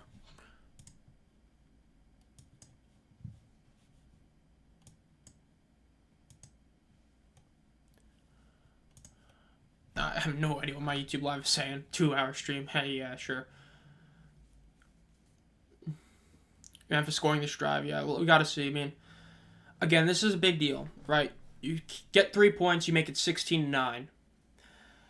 Not the best score in the world, but 16-9 is still a one-score game. That's what you need.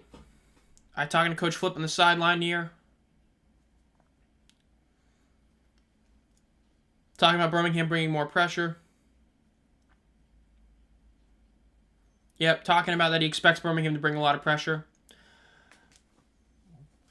I don't think Birmingham necessarily needs to blitz. I think with Birmingham, when you're talking about the level of talent they have, this is one of those teams that should only be rushing 4 guys. 4 guys can get pressure, and you need guys in the backfield, especially since Case is throwing a lot of these quick shots. You need guys covering the middle of the field. You need guys covering the edges of the field. That's what I would do. Excuse me. Next game is arguably the biggest game of the week in terms of the playoff and elimination scenarios. It is a big deal, for sure. Next game is definitely a big deal. Let's see, Case drops back. He's getting pressured. He gets the ball off first. Deep shot. Almost intercepted. That was a dangerous throw. Almost intercepted.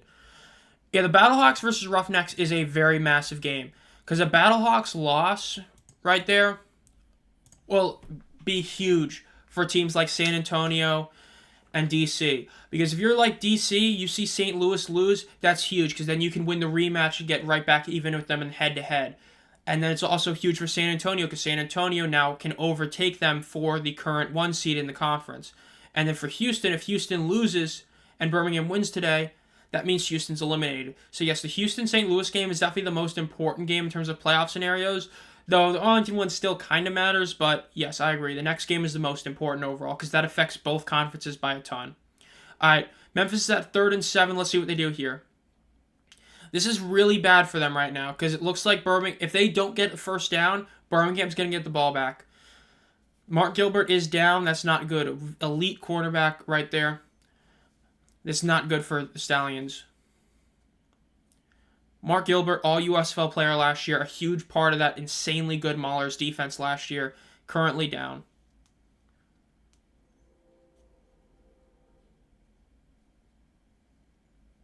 Sounds like Case is going for the end zone here. It sounds like they're thinking about a deep shot to Vinny right now. Let's see if they end up doing it. Let's see if they go man and bring pressure. Yes, that could be crazy. Let's see what they do. That'd be crazy. I mean, deep shot on 3rd and 7. Why not? I mean, again, a first down is what you need. You need a touchdown or a first down. You can't take a field goal here. You're going to give Birmingham the ball back, and they're going to score. So let's see. 3rd and 7 at the outskirts of field goal range. Let's see what they do here. Case with Victor in the backfield. Case drops back to throw. He's running to the left. Short pass, incomplete. That's terrible. That's bad. That's bad for Memphis. Memphis is going to have to kick the ball here. And that means that Birmingham's going to have about 1 minute and 40 seconds with 3 timeouts to do a drive. That's really bad for Memphis. That was great defense by Birmingham, but that was just terrifying. I mean, this is really bad for Memphis. Not good. Not good at all for Memphis right now. 47-yard kick. They got to get this. I mean, if they miss this field goal, yikes. Coughlin is very solid. He's currently 9 out of 11 attempts. Very solid kicker. He missed it. No, he makes it. Just cut back in. Looked like it was going to miss. Went right back in. Barely made it. Kick is good. 16-9.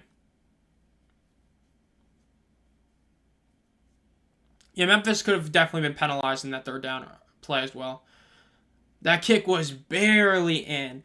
It is 16-9, but again, Birmingham now is going to have almost 2 full minutes and all 3 timeouts. They could very well score a touchdown right here. That's 10 of 12 right now. Coughlin. Coughlin's now 10 of 12, by the way. But yes, this is definitely not good. Let's see what happens. Yes, tonight at 8 p.m. So if you want to watch hockey, you can actually watch that game because the Battlehawks game is going to be over by the time that game starts, and that's a massive game. Boston versus Toronto, Game 7. One meme is going to live, whether it's the meme that Boston still is the biggest choke artist in the NHL, or the Maple Leafs still can't beat Boston in Game 7. I mean, I remember people joking that they thought Boston was going to win in 7. It looks like it might actually happen. That'd be hilarious. Memphis is about to kick off again. The minute 45 seconds left. Memphis, they need to stop Birmingham. I mean, it may sound cliche, but Birmingham gets the ball at the second half.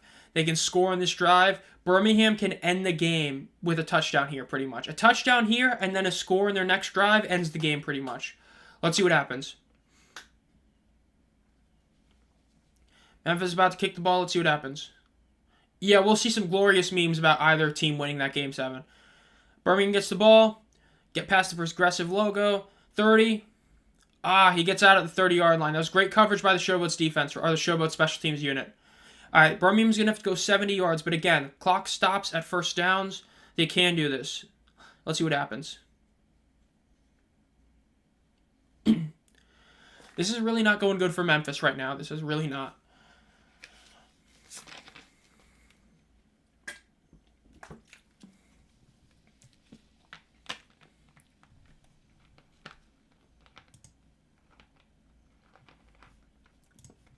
And let's see.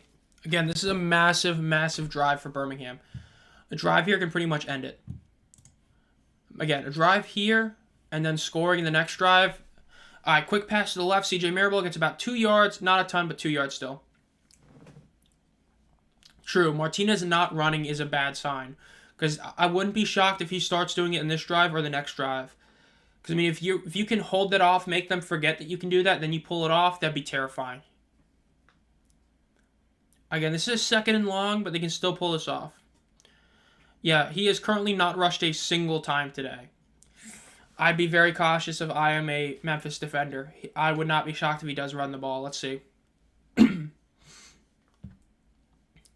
right, Martinez gets the ball. He's running. Speak of the devil, he's running. And he's going to get the first down. Maybe not. They might call him half a yard short. Nope, they're giving him the first down. Yep. Hasn't run all day, and he just runs for a first down. Gotta love it. I mean, that's what you love to see about Martinez. That's why he's such a good quarterback, because he can run the ball like that.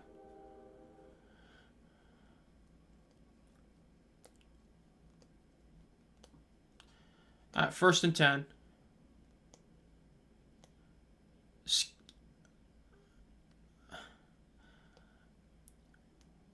Now they're calling it 3rd and 1. Once again, this is the one issue that we've seen with the refs. They've been very inconsistent. Okay, first down, though, it doesn't matter. Passes thrown, first down. Yeah, big pass. That was a 3rd and 1. They kind of made it sound like it was 1st and 10, but still. That's what you love to see with Martinez. It was a 3rd down play, and he just threw it like a 1st down play, and he still got it. Martinez drops back, throws to the right, wide open, out of bounds at about 6-yard gain. Same receiver again. 2nd and 3. 1 minute and 5 seconds left. Went out of bounds. Yep. 1 minute and 5 seconds. See, this is what I was terrified for Memphis. This is why Memphis needed to eat the clock out. You gave Birmingham, which is an elite team, way too much time. The scary thing is Birmingham still hasn't used a timeout. They still have all 3. All right. Martinez is in the backfield, 1 running back. Goes to the left. Snap. Drops back 1 step. He gets pressured. He gets out of it. Throws the ball to the left, throwing it out of bounds. I'd love to see that. He got pressured. He got out of it. Threw the ball out of bounds. 3rd and 3.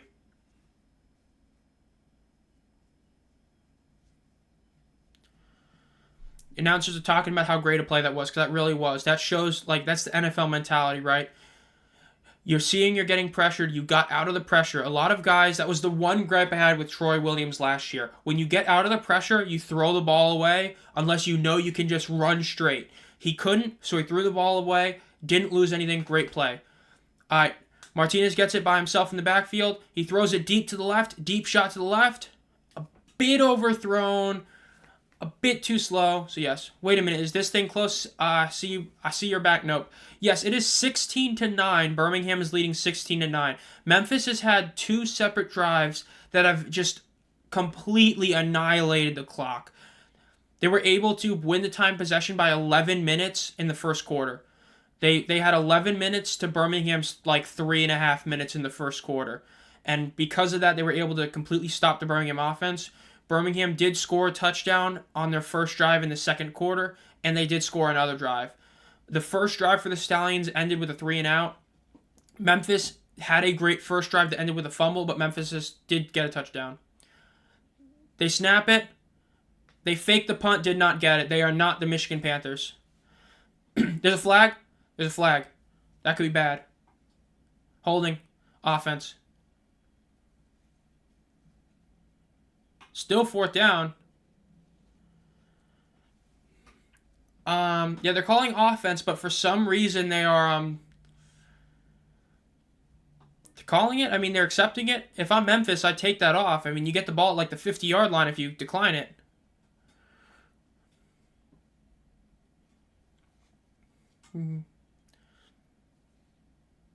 Unless that was an after play. I might be wrong about that. But yes. Okay, yeah. So Birmingham decided to fake the punt. They are not the Michigan Panthers, so they did not convert it. Very bad. I would have just gone for it. If you were going to do it, just go for it. Just do a run play on 3rd down, then go for it in 4th down. I mean, it's overthinking. That's the one issue you see a lot of coaches make. Case Cookis drops back to throw. Case gets pressured, and he throws the ball down. Might be called a fumble. Is it called a fumble? It might be. They're calling it a fumble. Birmingham just got the ball. To answer your question, nope, it's not that Birmingham's having an off day. It's just that Memphis is playing really good defense. I mean, the Birmingham defense has done its job overall. They're calling that. It does look like a fumble. So, yes, the Stallions get the ball right back. Yeah, that was really bad for the Showboats. That was awful. Again, pressure. Hate to see it, but pressure, it's huge.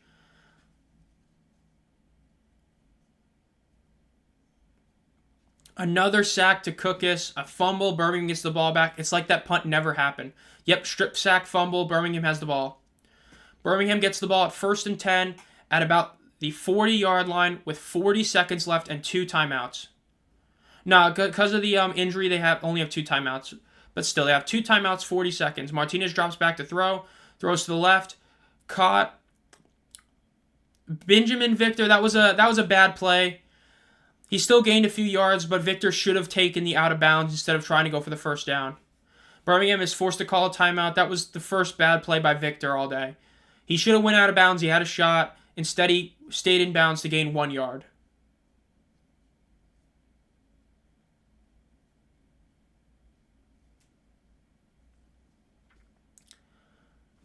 Martinez is talking about... Martinez seems to be looking at the second play to do great. Yep, Skip is talking to Victor about going out of bounds. Yeah, Victor had a chance to go out of bounds, and instead he stayed in bounds. If he got the first down, it would have been worth it, but he was nowhere near it, so bad play, but we'll see. All right, 32 seconds left. Birmingham has 1 timeout. They are basically in field goal range. They have a very far-range kicker in Ramiz Ahmed, so we'll see. Yeah, the Showboats are actually staying close, but, I mean, hey, Birmingham has the ball right now. They could get a field goal, make it a 2-score game. And the thing to nope, because I know you said you're not watching it, the Stallions get the ball after the half. So if Birmingham scores here and take a 2-score lead, they then get the ball right out of the half. So the Showboats need to stop them ASAP, but we'll see if they can do it. All right, get the ball. Okay, let's see what Martinez does. Martinez drops back. He throws to the right. It looks like it's going to be a first down. And maybe a first down right there. It was close. Out of bounds, though. He did get out of bounds. Might be considered a first down.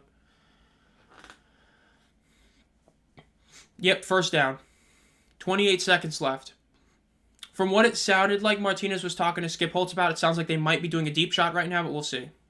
1st and 10. Birmingham is within easy field goal range now.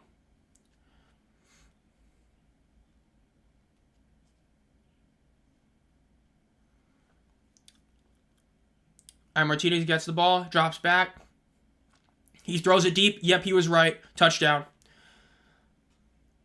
Marlon Williams with a touchdown. That's big brain play by your quarterbacks. He noticed the safety was always biting a certain way, knew the corners were doing something. He knew that was going to be there. Unbelievable play right there. Unbelievable trust in the coach. Skip trusting his quarterback to know what he's doing. That's what you love to see. That's football right there. That is great quarterback play.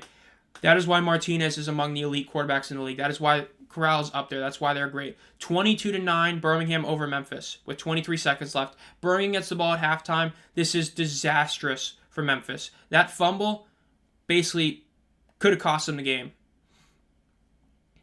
All right, 2-point attempt again. Let's see if they can convert it again.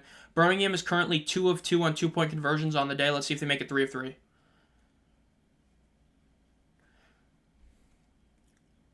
This is a Memphis disaster. They kept it close for a quarter and a half, and now it looks like it's over. All right, Martinez drops back, throws it to the deep of the end zone. Incomplete. Bounced off his hands. Could have caught it. Didn't. Dropped. Still 22-9. That's still a 13-point lead, and Birmingham gets the ball at halftime. That's crazy. I mean, that is crazy. So yeah, Memphis is just... That fumble by Cookus, that was bad. Yeah, so basically, no... quick summary of the game, basically. First drive, Memphis is driving. They're having one of their best opening drives of the season, and they fumble the ball. Carlos Davis and another guy just get past. Cookus holds the ball too long, fumble. Birmingham then immediately goes 3 and out. The Memphis Showboats play great defense. Memphis gets the ball back. They score a touchdown. Then after that, the Birmingham Stallions get the ball back with like a minute left in the quarter. Time ends. Then they score a touchdown on that drive thanks to another great Deion Kane play. And then, Birmingham's right back in it, and they actually have the lead. And then Showboats don't do anything again. Birmingham scores another touchdown, and then Memphis does get the field goal, and then now, the Stallions get stopped. Then Memphis, Cookus, as you already heard, Cookus fumbles the ball again, and then Birmingham scores a touchdown right now, 22-9. So yeah, the first quarter, the Showboats played incredible. The Showboats did everything they could. They held the ball well. They stopped Birmingham, but then the second quarter happened, and they've just been annihilated. Birmingham's first quarter was only their 4th instance of not scoring a single point in a quarter. So yeah. Birmingham has now surpassed St. Louis for most points scored. What's crazy to think about that is they have put up 22 points now, and they're still only barely ahead of St. Louis. St. Louis has been terrifying the past couple weeks. We'll see what they do today against the Roughnecks, but yeah. All right, 14 seconds left. Memphis is probably just going to kneel the ball out. They don't have enough time to really do anything. They could do one deep shot to try and get in the field goal range, but there's a chance that you fumble, you throw an interception. It looks like they're going to go for it. Wow, they're going to go for a deep shot to get the field goal range, it looks like. This is bold. Let's see if they can pull it off. Cookus drops back. Cookus runs to the left. Cookus throws short, and they're just going to end the game right there, or end the quarter right there. Cookus almost just got sacked again. Yeah, the St. Louis Roughnecks game. So I don't think you were here, nope. I think you joined a bit too late. So just so you know, there are 2 playoff scenarios that are currently alive. The Birmingham Stallions can clinch a postseason berth with a win and a Houston loss. If both those things happen today, they already clinched a playoff berth. Now the Renegades can be eliminated from the playoffs with a loss and both a Brahmas and Battlehawks win. If those 3 things happen, Arlington is already eliminated from the playoffs. Those are the only 2 scenarios that can happen currently, but we'll see if either of them happen. Because it looks like Birmingham probably wins this game, and if they do, and Houston loses to the Battlehawks, the Stallions have already clinched a playoff berth.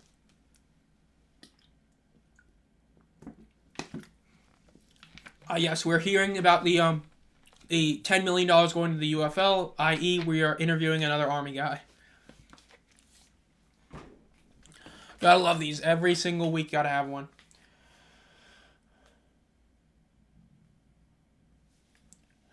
Yeah, basically. I mean, technically, the Brahmas have to also win for Arlington to be eliminated, but basically, yes. If the Stallions win and then St. Louis beats Houston, they might be both eliminating Arlington and giving Birmingham a chance.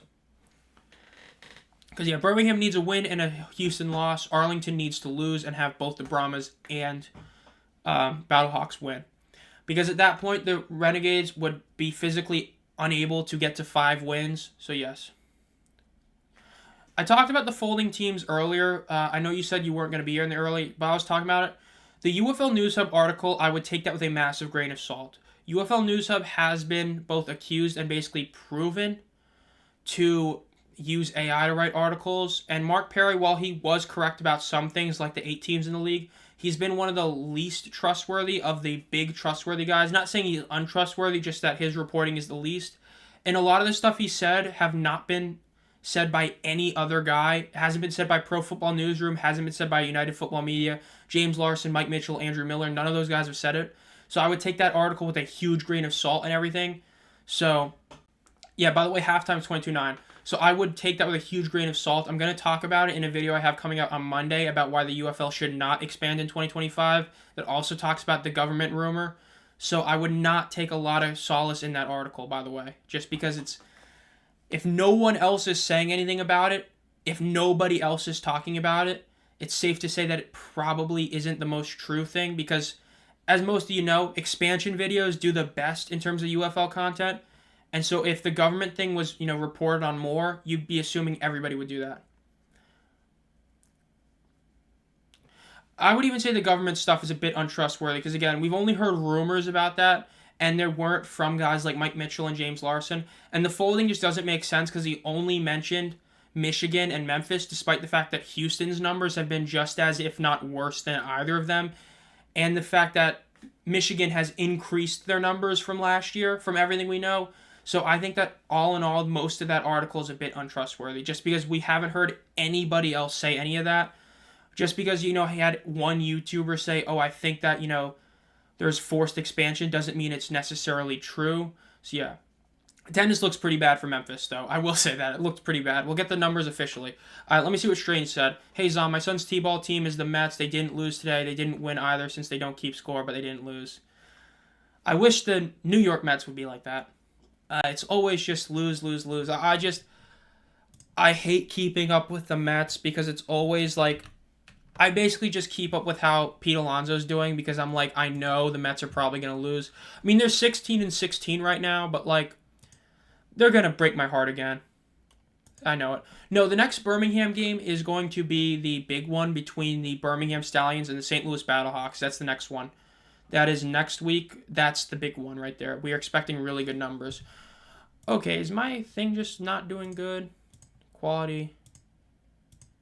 Okay, good, yeah. But yeah, again, to answer your question, nope, about the article stuff. The folding teams, I would not take solace into that. From what we've heard from Daryl Johnson, it sounds like they want to see what the league can do in another year and everything and all that. So I would not take a ton of solace in that. Could it happen?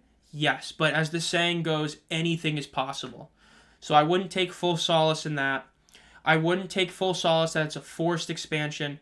It'd be pretty crazy to force a league to expand for no reason when you could have already had stadiums. Could it be true again? Sure, but there's nothing we have heard to believe it's true. We haven't heard Mike Mitchell. We haven't heard Andrew Miller. We haven't heard James Larson. We haven't heard United Football Media. We haven't heard Ace. We haven't heard Pro Football Newsroom talk about it. So because of that, I wouldn't take full solace in that. I'll talk about it again on Monday when I do my 2025 video on expansion, why it shouldn't happen. And I'll briefly talk about it for my 2026 video on why expansion should happen in 2026, a couple years. I agree with you, Jay. I'm going to talk about it in that video on Monday. Relocation doesn't really do anything because if you're moving a team, there's a big difference from moving a team versus expanding a team. If you move a team, like let's say you move the Memphis Showboats to Columbus, why, as a citizen of Columbus, would I actually care about the team moving here if I know that it will just move if we don't do enough numbers? So I don't think relocation is really going to happen. The only way it happens, in my opinion, is if next season the Showboats continue to go down in attendance to where they're hitting like sub 6,000 numbers every week. Then maybe you relocate them. But doing it after this season would be crazy. So I'm fully against relocation until we've seen at least 2 years of the UFL version of teams. And I'll talk about that in the Monday video. And I'll talk about why I would wait to hold the expansion off until 2026 as well, as I think 2026 is when you could realistically do expansion and have it work really well. Those are what I think about it, so I'll talk about it then. And then the transactions, yes, there's a bunch of them because you have guys who are coming off IR finally, who were on injured reserve, so they get put on the active roster, and then you have a lot of guys who are getting hurt. A lot of changes. I know the defenders put DeAndre Francois as the third-string quarterback and put McClendon at QB2. Maybe we see him. I'd love to see him, but we'll see. The only problem with non-expanding, Seattle fans there are going to go nuts. Yeah, but, I mean, everybody talks about Seattle, but you also have New Orleans, which is the big one. Even though they never played in New Orleans, the numbers that they've been doing on TV and online is still huge.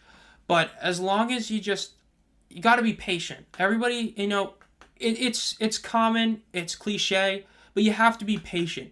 You can't just expand a team or move a team and expect 30,000 people. St. Louis is an aberration.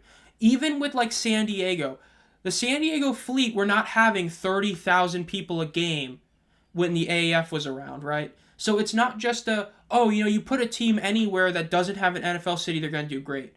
But people don't want to hear that. They want to hear that, put a team in Oakland, they'll do 35,000 a game. Put a team in San Diego, they'll do 35,000 a game. There's no evidence that that's going to happen. St. Louis was all the things happened at the right time to make St. Louis such a great market. So patience is what you need to do. Just wait it out. Wait, that's why 2026 is a great expansion. I'll talk about it more in the video on Thursday. But at that point, the Shrine will exist or should be done. You can bring back the Breakers if you want. You can bring back the Dragons. Do that in 26. That's what you want.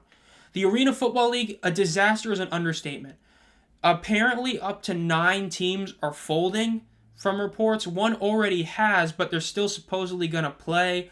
Certain teams, players are not getting fed. They're not getting paid.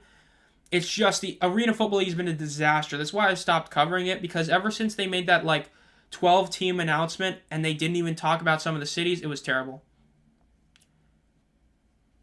Well, Fernandez did retire. Gerard Fernandez did actually retire, believe it or not.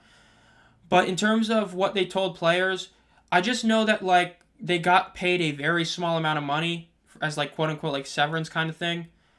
I would assume that if a team were to be brought back, those would be guys taken in a quote-unquote expansion draft. If let's say the Breakers were to return, right, they'd do a quote-unquote expansion draft probably and get some of those guys. That'd be my guess. Yeah, the UFL, again, this is proof of why patience matters. Look at the UFL versus the AFL. The Arena Football League, they went heads first, 16 teams in the Arena Football League. A bunch of expansion teams. Most of the teams were expansion teams. Hasn't worked. The UFL, slow and steady. That's what they need to do. Slow and steady. Again, another cliche, but slow and steady wins the race. The MLS wasn't built in a day. The NFL wasn't built in a day.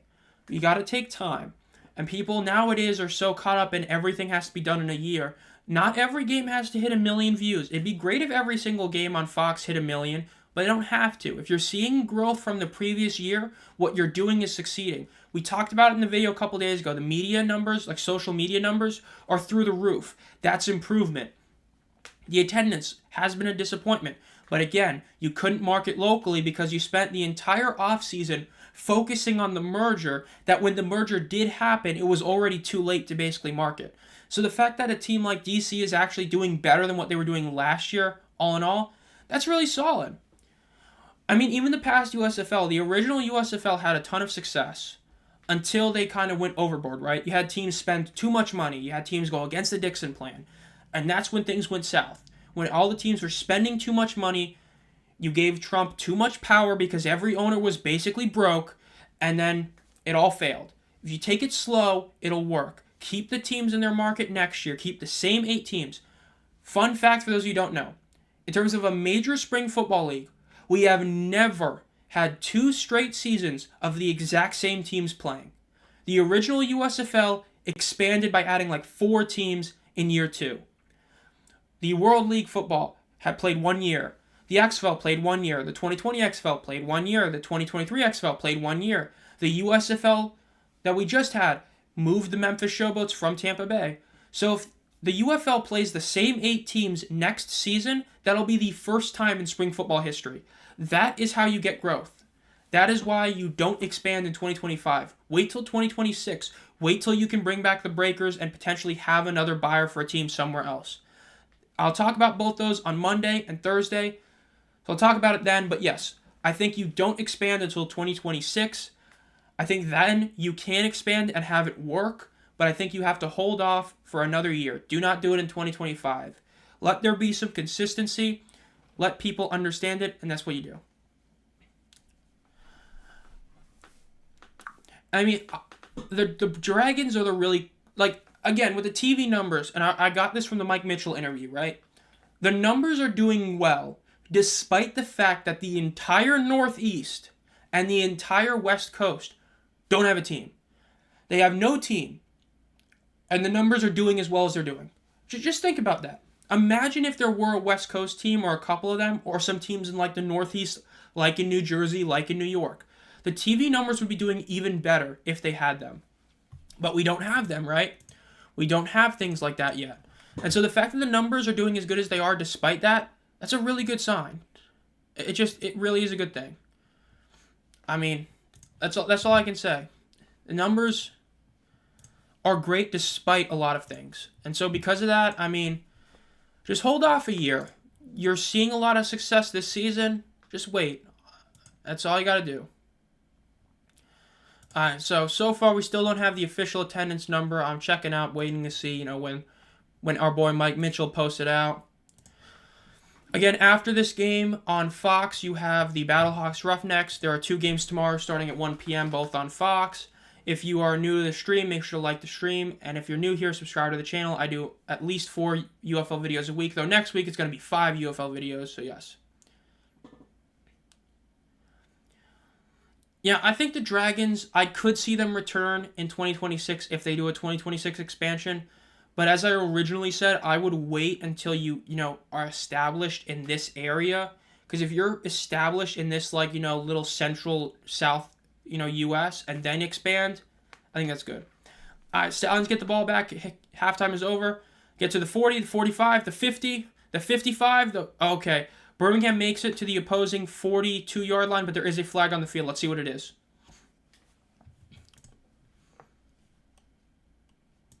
Hold on number 80.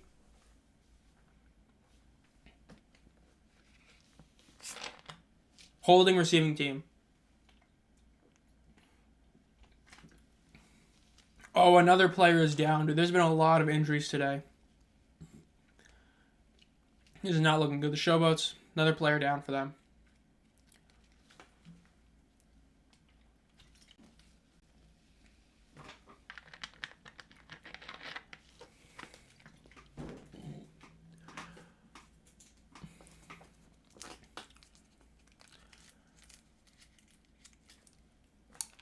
I agree with you, Strange. I mean, football has just become like the sport in America.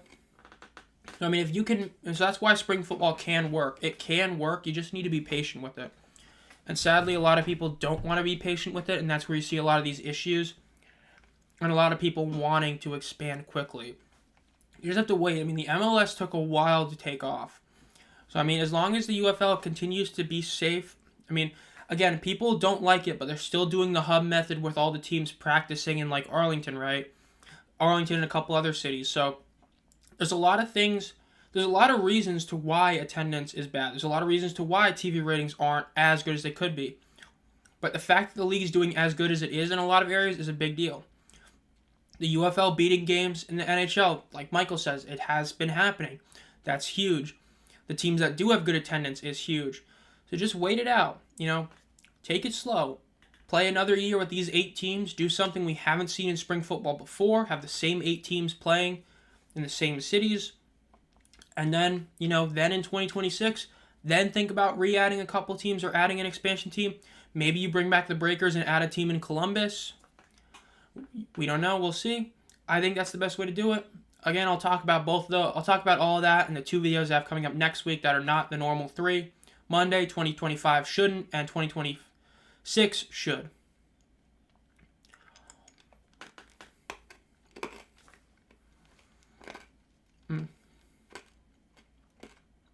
Alright. We are in an injury timeout commercial at the moment. By the way, for those of you who are not able to see the game, that's where we're out currently.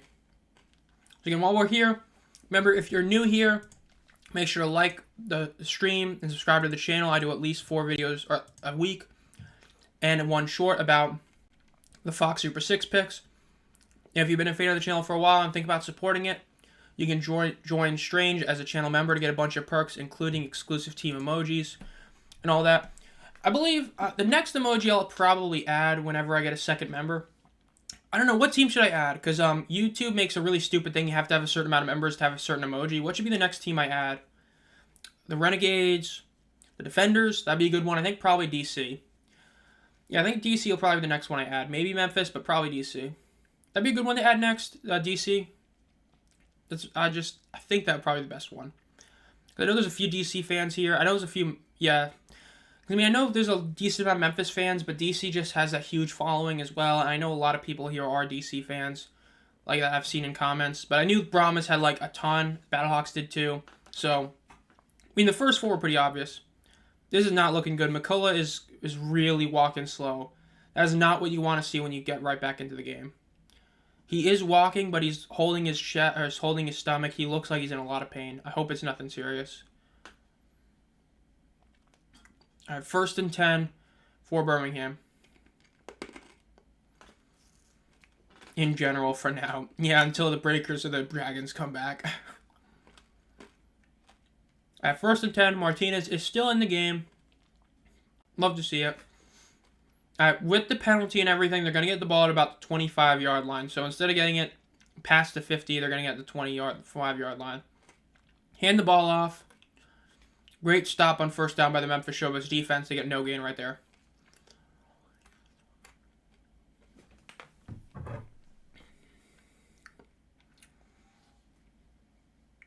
Uh-oh.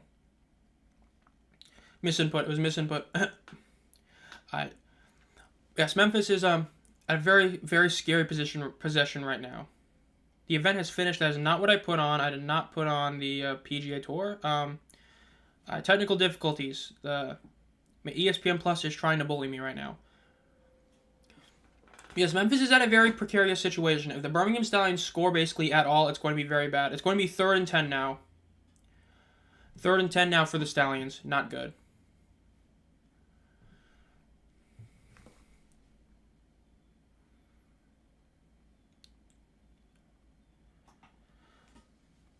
So this is, again, okay, Strange, that's pretty messed up.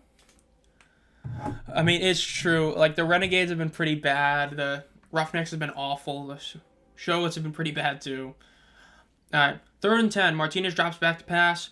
He gets pressured. He gets out of it. He gets out of the sack. He's still running, still alive, still to the right side. Throws the ball out of bounds. That's crazy. That was a crazy out of bounds throw right there. All right, that's a huge stop by the Memphis Showboats defense. That is a massive stop. Birmingham could have basically ended the game right there. Instead, Birmingham is giving the ball back to the Showboats. The Showboats are down 13, but they're still right in it. The fact that he got away from the sack is crazy.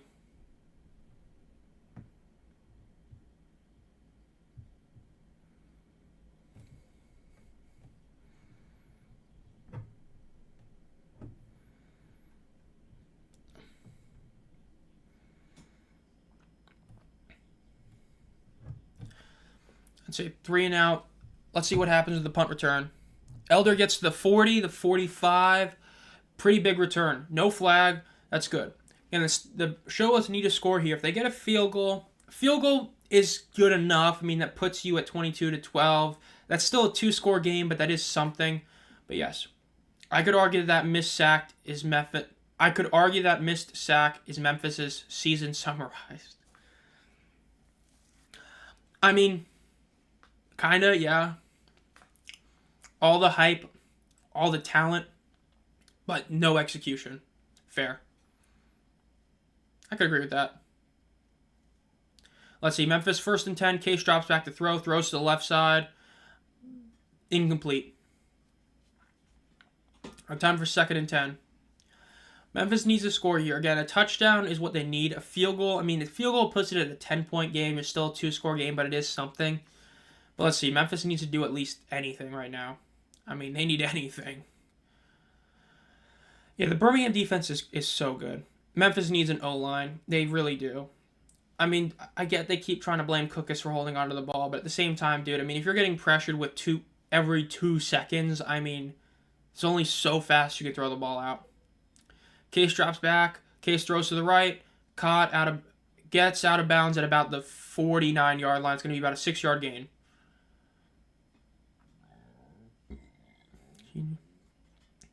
McClock is in the tent for the Showboats. 3rd and 4.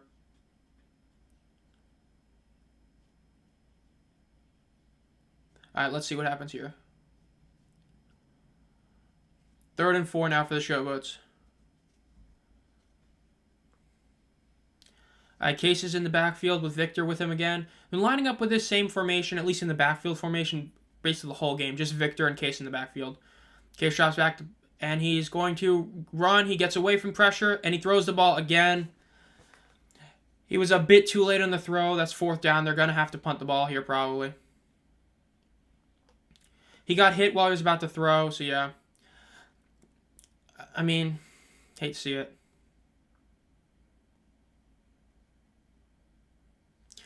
Yeah, I agree with what the announcers are saying. I really do. At that play, you should have ran it. Like, you've been running the ball. Overall, it might not be the most insane amount of numbers, but overall, they've been running it pretty well. Victor is still 9 attempts for 38 yards. He is doing his job. The fact that they didn't go for it is really crazy. I mean, it really is.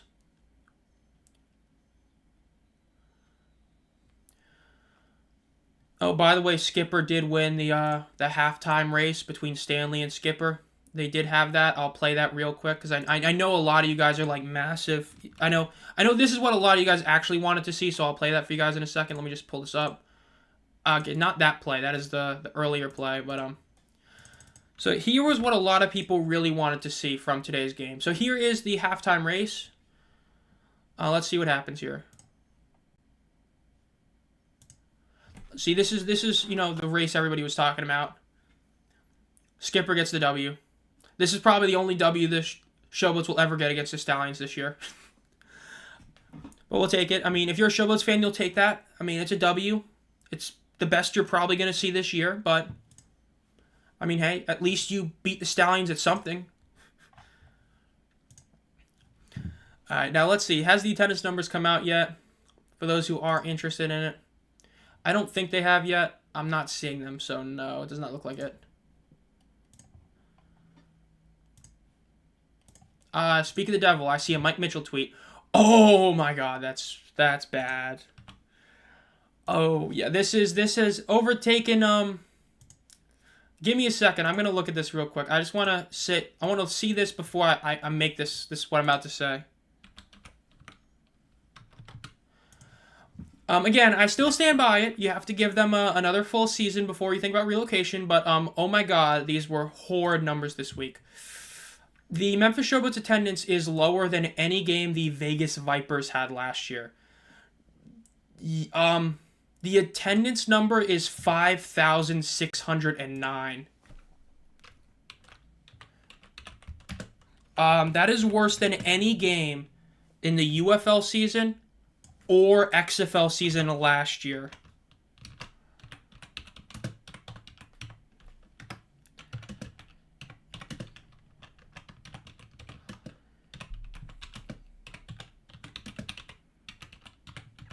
I'm tweeting this out. This is really bad.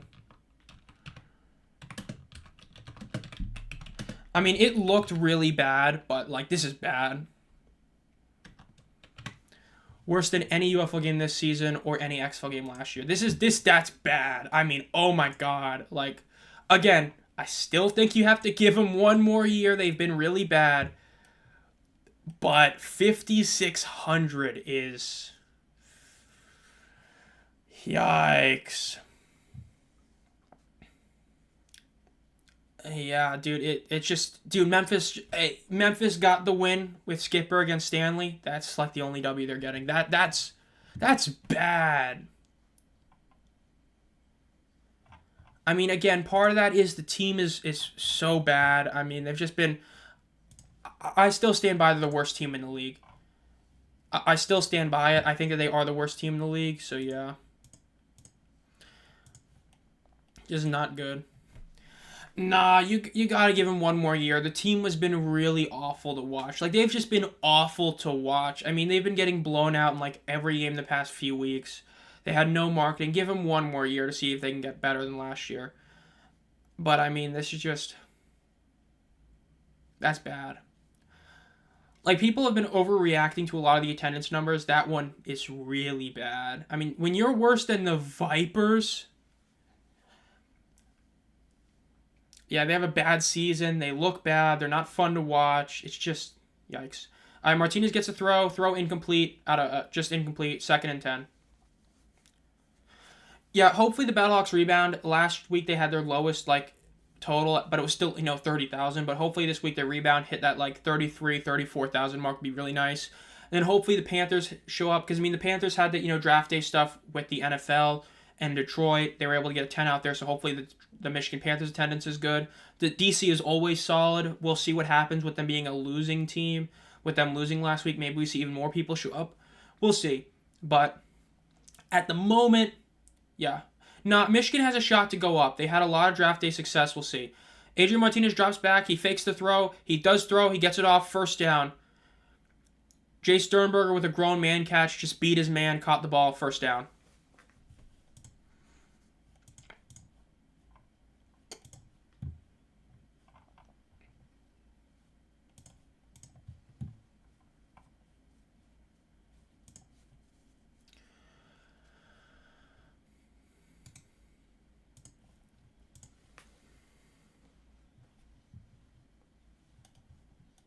$5,600. Oh my God. I'm sorry. I'm just still blown away at that number. That is such a bad number. I mean, even Houston put up 6,000 last year, but yeah, the Stallions' fast tempo offense is deadly. They just got another really nice play from Marlon Williams.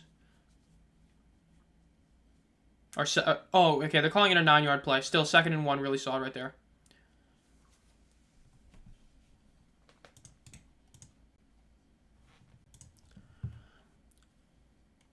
Let's see what they pull off here. 2nd and 1, they're lining up again in shotgun, hand the ball off. 1st down, 5-yard gain, 6-yard gain, about an 8-yard gain per person. And he's upset they didn't get more. That's crazy. That was a really solid run by him.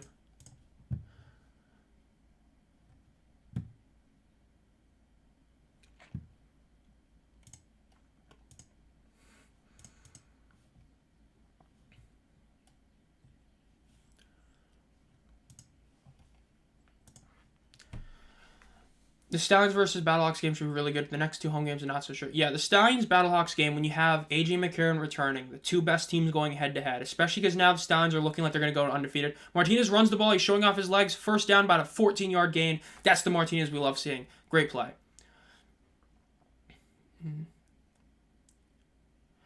Okay, the Stallions Battlehawks game should definitely be really solid. That game should hit a really solid number. It really should. It just, I mean, everything works in its favor. Hopefully it hits, 13,000 or more, but we'll see.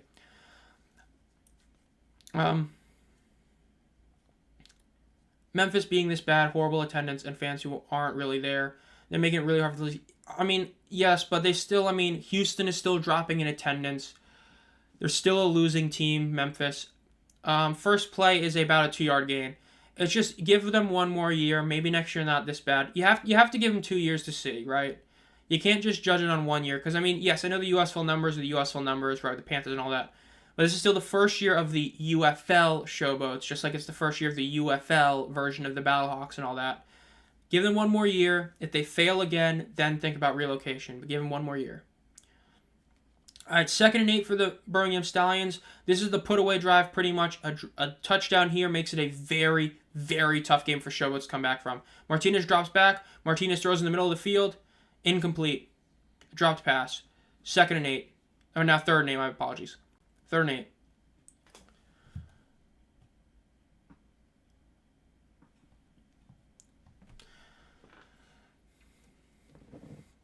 Okay, 22-9, 3rd and 8.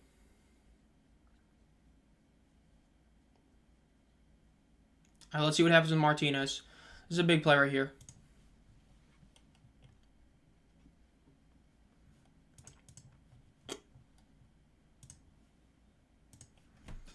All right, let's see. Martinez gets the pass, or gets the handoff, or snap. Throws it middle of the field. Wow, bad drop. That was a really bad drop. Sternberger should have had that. It's going to be 4th and 8. They're going to have to kick the ball. That still puts them up 25-9. That's still a huge play. Seattle had great numbers. Seattle had a lot of things going against them. Seattle got screwed over by a bunch of terrible times, terrible just competition. The XFL failed St. Louis last year. A lot of people don't like to talk about it, but the XFL failed St. Louis last year. St. Louis is so good, they got screwed over.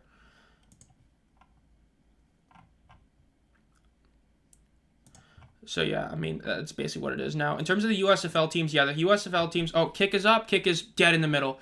Perfect 45-yard kick. Scores 25-9, 3 minutes, 3rd quarter, 6 minutes, 16 seconds left. Yeah, Seattle's attendance was bad compared to 2020 just because of a bunch of just terrible decisions by the XFL team. That was not on the Seattle market. That was on the XFL. But in terms of the attendance, the USFL currently have the 4 worst teams in attendance. Now, the Stallions are right behind Arlington and probably will overtake them for the 4th spot. But yes, as a whole, they are worse.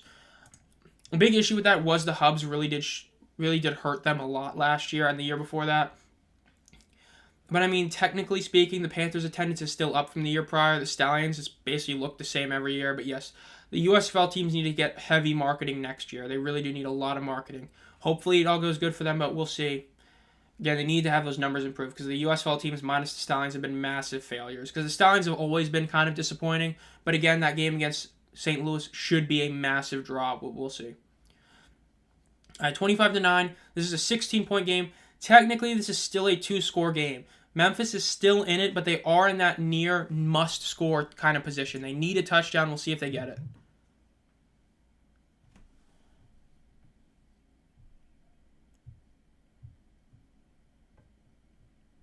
That was a good play by the defense. I agree. That was a really solid defensive stop by the Showboats. They needed that.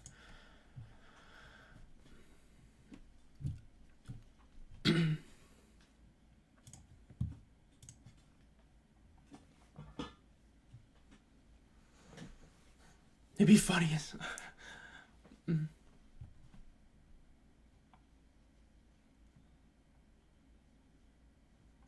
Yeah, everyone under Mike Mitchell's post is basically saying they need to consider moving the Showboats. That's what everybody's saying. I don't know. I still... it's just... It's crazy to move him that quick. I really do feel like that.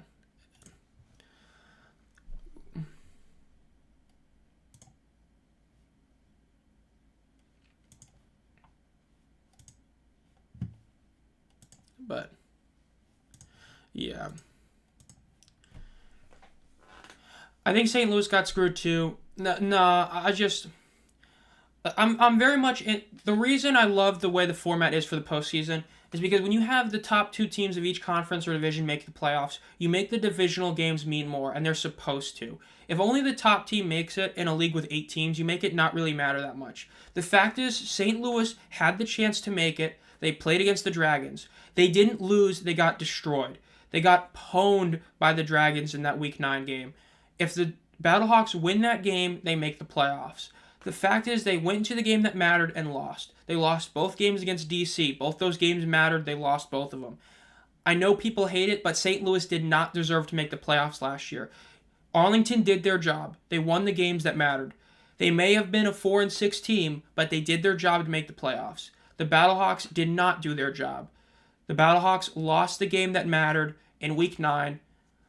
I know a lot of people hate it when I talk about it like that, but if you are going against a team and you need to win to get into the playoffs and you lose that game and then you have to rely on someone else losing, you don't really deserve to make the playoffs in my opinion. So, I mean, you got beat 30-12 by the Dragons in Week 9. You should win that game. If you deserve the playoffs, you win that game. That's why Seattle made it to the playoffs and St. Louis didn't. They lost that. Yeah, San Antonio also did choke. That is true. San Antonio, despite how bad they were last year, still could have made it, and they choked. Yikes. But this is bad. Another massive injury. They're bringing out the cart for Lorenzo Burns, another really great cornerback. You hate seeing that. And this is good for Memphis. Technically, Memphis, needs any help they can get. Hate seeing a player hurt, but Memphis is kind of what they need, sadly, but it is what it is.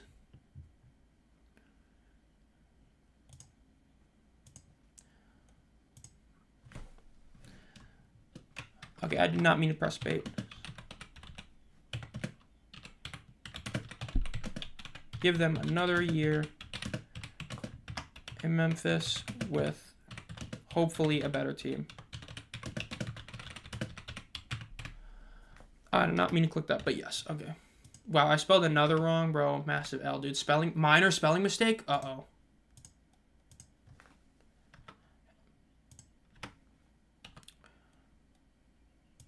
Bro, minor spelling mistakes, that's not good.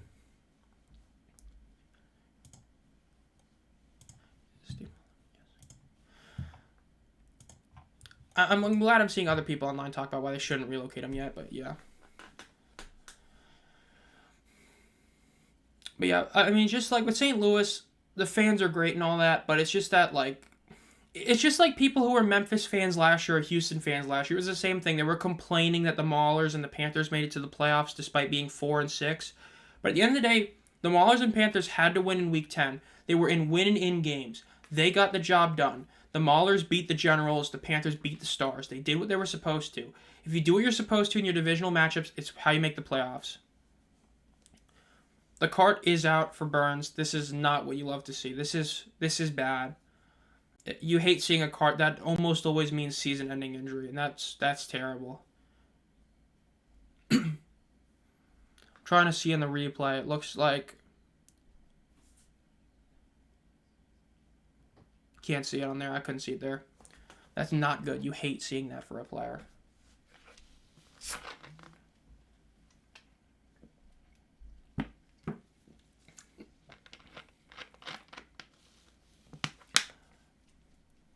I mean, dude, this game's been a ton of injuries. DeMarcus Gates got out for the game. You just had Gilbert get hurt. You had Rodgers get hurt. You had multiple Showboats players down. This is not good. I mean, this is not good for the health of these guys. This is really bad. You hate seeing this. I mean, we've seen at least 1, 2, 3, 4, 5, at least 7 guys get hurt to some degree. Even Papele got hurt. I mean, he went back in, but he's still hurt. This is close to an injury bowl type of thing, which you hate to see, but it's true.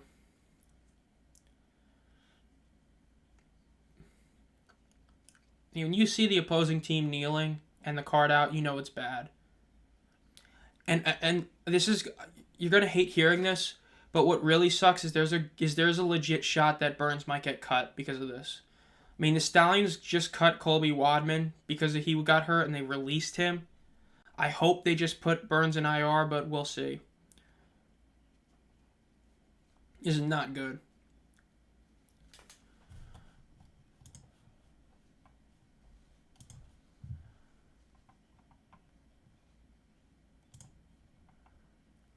This is really not. This is what you hate. This really looks awful. I mean, oh, that's bad. They're bringing out the ambulance. That's. They're having to bring out the ambulance for him. That's not good. This is bad.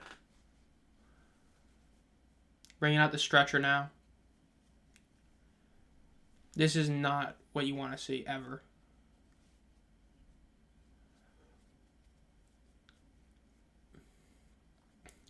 Dude, this stadium is silent. I mean, it should be, but I mean, this is bad.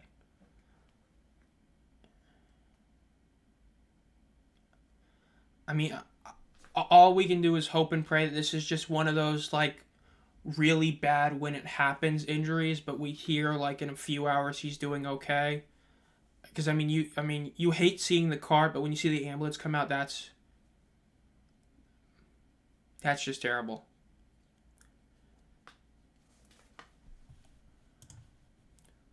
That's bad.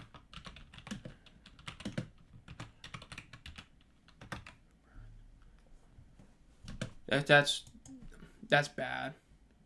I mean, like I get it. I'm just saying it's bad. I mean, it's just a guy is literally just I don't know how to say it.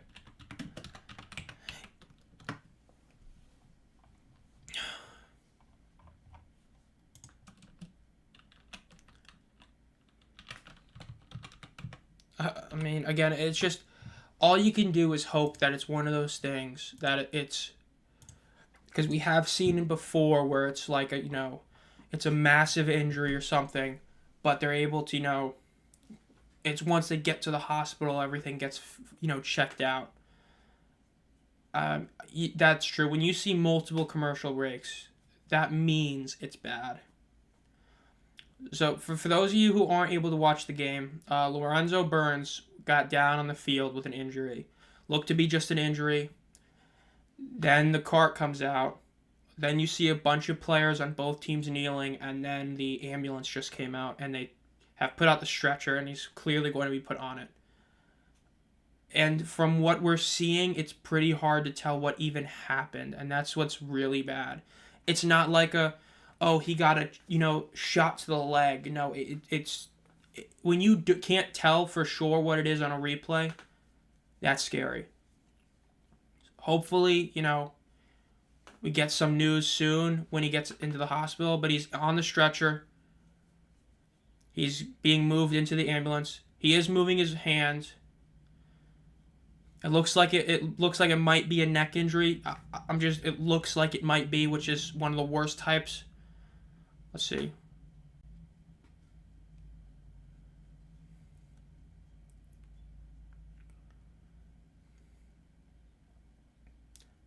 He is in the ambulance. Ambulance is going. I really hope we hear something soon, because I still don't remember us hearing really anything about the injury we saw last week. I don't remember hearing anything about that. Let's see if there's any other things coming out.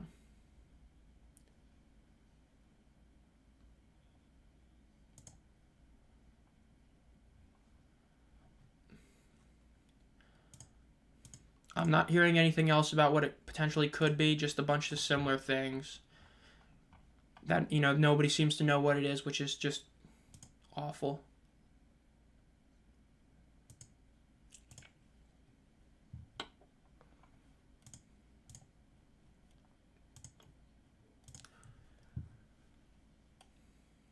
That's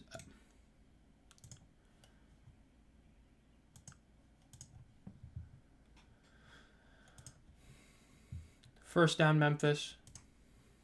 Darius Victor gets the first down. That's awful.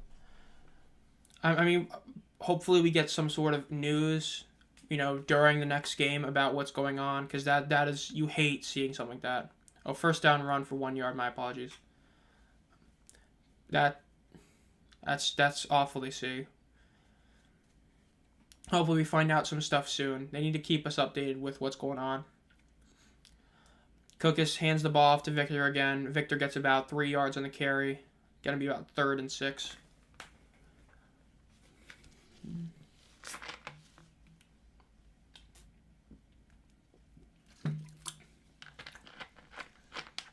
I wouldn't say they are now. Memphis is closing in on 4-down territory no matter what. Down 2 scores like they are. They might have to go for it very early. Hopefully we hear stuff from Larson, Mitchell, or Mailer about what's going on in the next couple hours. Cookus goes for a deep shot in the middle, overthrown, incomplete. Memphis is probably going to have to punt the ball. 4th and 6, you can't go for it here.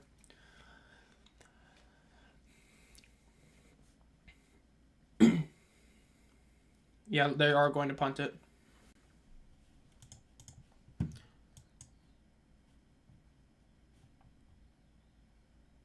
The UFL just put out a post saying to prayers up for Lorenzo Burns. That is really bad seeing that. Seeing the UFL put that out.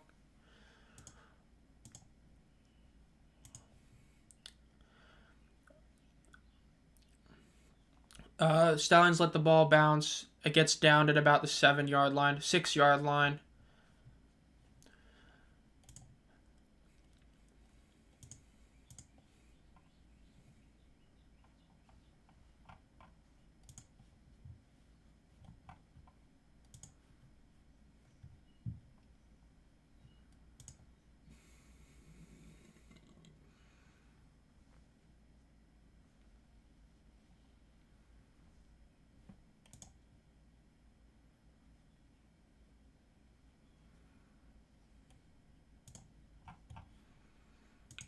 All right, 1st and 10 for the Stallions now.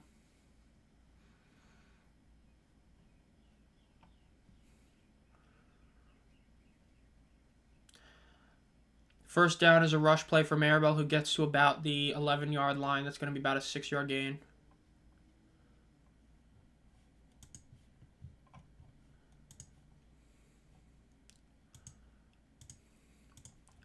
Yeah, Larson just tweeted out talking about how basically what we all saw. He was moving a bit when he got into the ambulance, hoping that it is a precaution. No, it is not. It does not look like to be Damar Hamlin bad. He is moving. It looks like some people are speculating it might be a precautionary thing. It's not like Damar Hamlin bad. It's bad, but it's not that bad. Another first down, another run play, get to about the 21-yard line, 1st down. Yeah, so when he got up, he was moving. You know, he gave like a thumbs up. He was moving his legs a bit. So there is hope that it was a precautionary thing for them. So we'll see. Hopefully it's precautionary. Like I've said, there are times where they'll bring out the ambulance, and bring him to the hospital, but that's not necessarily like horrid. But it's you know what I mean. It's still bad, but it's not like hopefully it's precautionary. All right. Martinez throws a deep shot to the left. Ball is caught. It's a touchdown. Jordan Thomas again, or not Jordan Thomas again. A house call. It's just 79-yard touchdown. Kevin Austin Jr. with an unbelievable touchdown. Yeah, the Stallions are playing right now for Burns. This was, I mean, that's a statement drive right there. 2 incredible rush plays, and then just a deep 79-yard pass right there. He beat his man, never looked back. Touchdown Birmingham. Score is 31-9 with about 3 minutes left in the 3rd quarter. 2 minutes and 45 seconds left, 31-9, Birmingham over Memphis.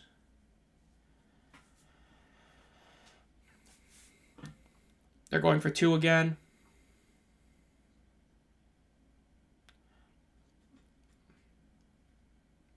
Birmingham is... Martinez runs to the right. He runs back. He's back at the 20-yard line. He throws it out of bounds. No, he threw it to the end zone. It was intercepted, but... You know, it was a 2-point try, so it doesn't really matter. 31-9, 2 minutes, 45 seconds left. At this point, just run up the score. I mean...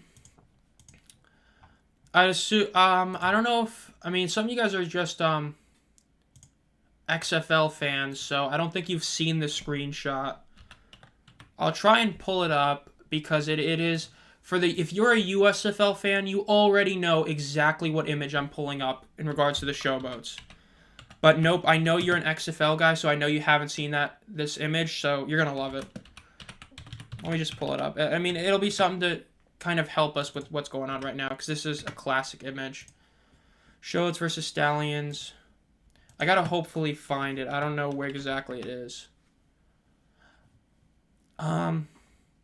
There it is. I found the image. Save image as Todd.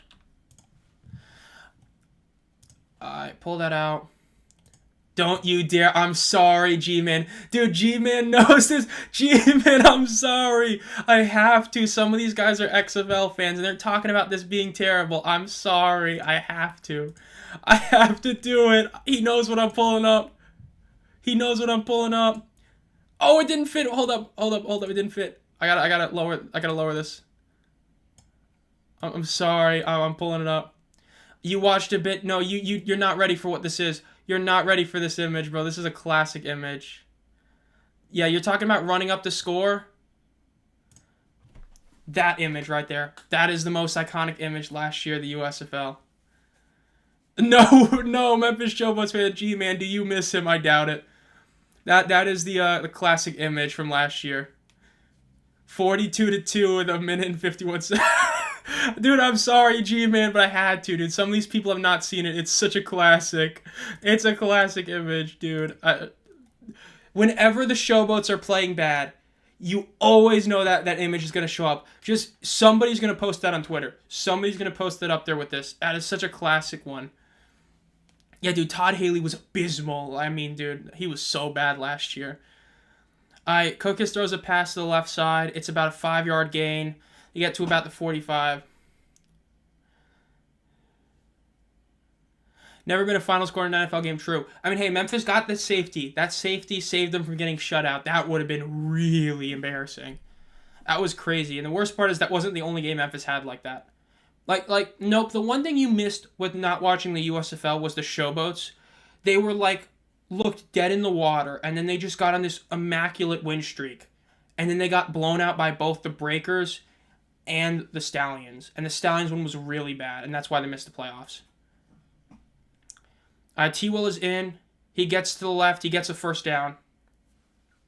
Yeah, that loss to Nola, it wasn't that bad, but it was still what was it, G-Man? It was 30 to 5 or something, 30 to 6 or something like that.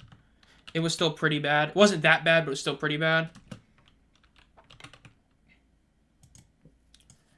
Let me see. The score in last year's game in Week 9 was, 31-3. It was still bad, but not... Yeah, I just looked up. 31-3. It was not as bad as 42-2, but it was still pretty bad.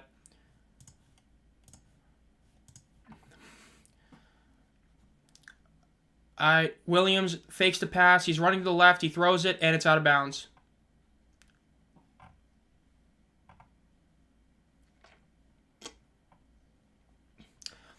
Yeah, that game between the Stallions and Showboats was really wild because that happened, very early, in Week 2, and then after that, they lost one more, but then they went on that, massive win streak. Dude, Cole Kelly wasn't that bad. I mean, he was a lot better than, what was his name? I don't even remember who the other one was, but he was not that bad. He was still better than the other guy you had last year. T-Will goes, throws the ball in the middle of the field. Yeah, the thing with what you're saying, Jay, it's true because they got away from the quick passes. The quick passes were working with Case, but they just kind of got away with it. So, I mean, if you're not going to do those quick passes, have the guy that's more mobile. So, at this point, yeah, just keep Jay in. Yeah, White, that's who it was. I couldn't even remember. I just remember him being awful last year. Showboats. QB 2023. Yeah, Brady White, that's right, the Memphis boy. He was abysmal last year. I mean, Cole Kelly was so much better than him. And Cole Kelly, I was shocked that they didn't keep him. I thought they should have kept him as the third string this year instead of Josh Love. Granted, I'm a Panthers fan who hated watching Josh Love because of how inconsistent he was. but it is what it is.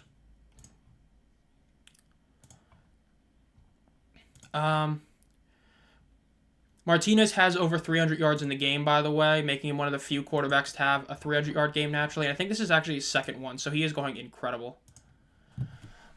Showboats' kryptonite is the Stallions for real, true. Just like DC to the Battlehawks until last week. Same with the Breakers. Only Brick Wall can stop them. Its name is the Stallions. Yeah, the Breakers last year, for those of you who did not watch the UFL or the USFL, the Breakers were unbelievable. McCloy Bethel Thompson was just insane. West Hills was going off week after week. Jay Adams, Sage Surratt. The defense was insane. They were like such a good team, and then the Stallions just stomped them in the playoff game.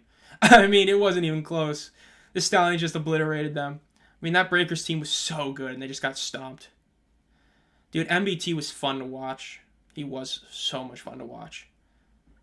The old man that could. T-Will gets the ball, throws a deep shot to the right. Oh, just a tad bit overthrown. Flag. Looks like it probably is going to be DPI.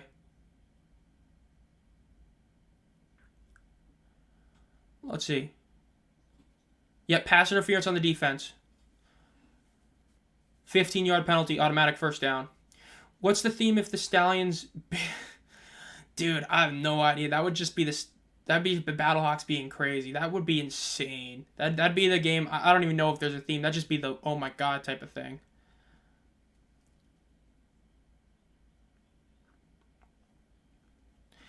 I went to the Memphis game in St. Louis. Oh, dude, that sucks. I mean, that was fun to see your team, but I mean... That was... Dude, imagine being heckled by Battlehawks fans. Like, dude, the Battlehawks are so good, and they're like, "Oh, you break." Were they heckling you like in a hater way or in like a pity way? Like oh, imagine being a Showboats fan. That must suck. Like, were they like that, or were they just, oh, you're gonna get pwned?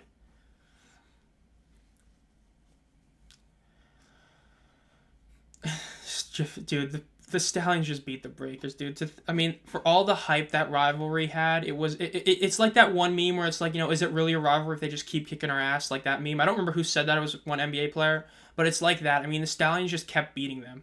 It was the Gamblers that actually held them. I mean, the Gamblers have handed them 2 of their 3 losses all time, which is crazy to think about. I mean, not like either of those, but I was told sit down when I said, bro, that's crazy. Sit down when I celebrate a good play. You guys had like 6 of them. Why are they hating on you, bro? It's not like the Showboats were pwning them. That's mean, dude. That's messed up.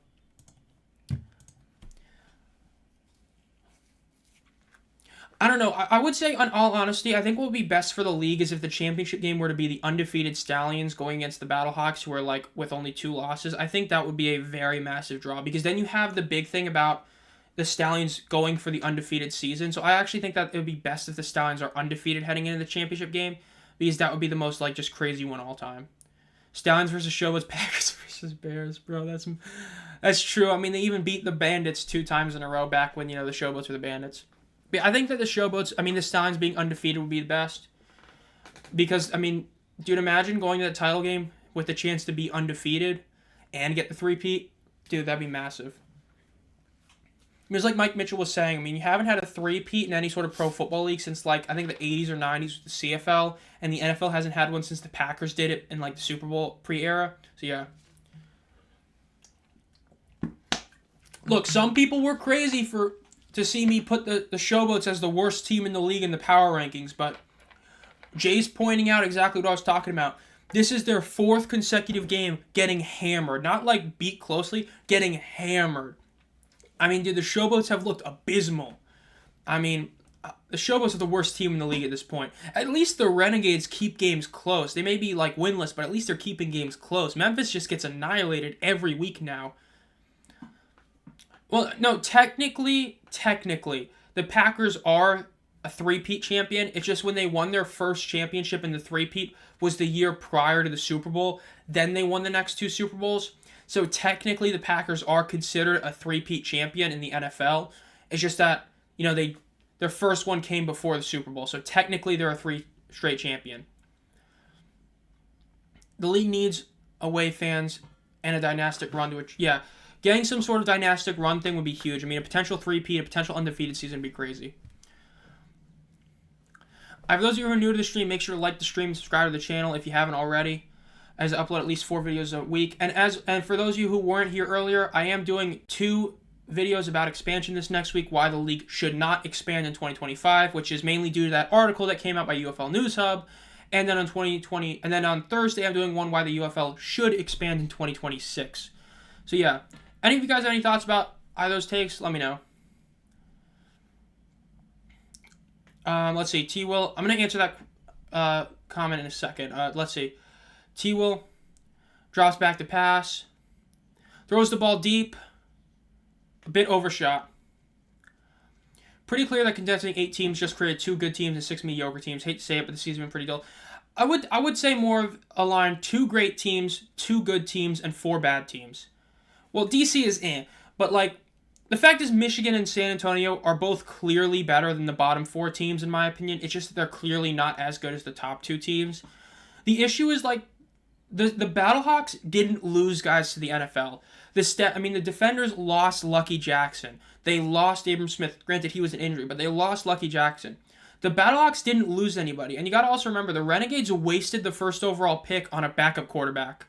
Like, look, Lindsey Scott is great. I think he'd be great as a starter somewhere. But they wasted that pick on a quarterback they didn't need. So, I think that the Renegades really screwed themselves with that first pick in the dispersal draft. And the fact is that the Defenders just... Well, you lost Lucky Jackson to the NFL. You lost Aaron Smith to a season-ending injury. With those 2 guys on your roster, they'd be a legit team. Even with Reggie Barlow doing stuff, they'd be a legit team. The Panthers still have a really good defense, and if their offense can continue the way they're doing, they'll be great too. I would say that it's becoming potentially dull. Ball is caught. It's going to be... They're probably going to lose him a bit of forward progress. It's going to be about a 5-yard gain. They're probably going to have to go for it here. So I would say that, like, the season has been pretty fun. There have been a lot of close games. It's just that now is where you're seeing the potential dullness. Because, again, you have 2 great teams, 2 good teams, and then 4 pretty bad teams. And then, of course, the Roughnecks, they've just had a lot of injury issues. That whole offensive line has been, like, our defensive line has been getting banged up, injured, retired. A bunch of things have been happening, which is never good. So things like that are also hurting them, which is fair to say.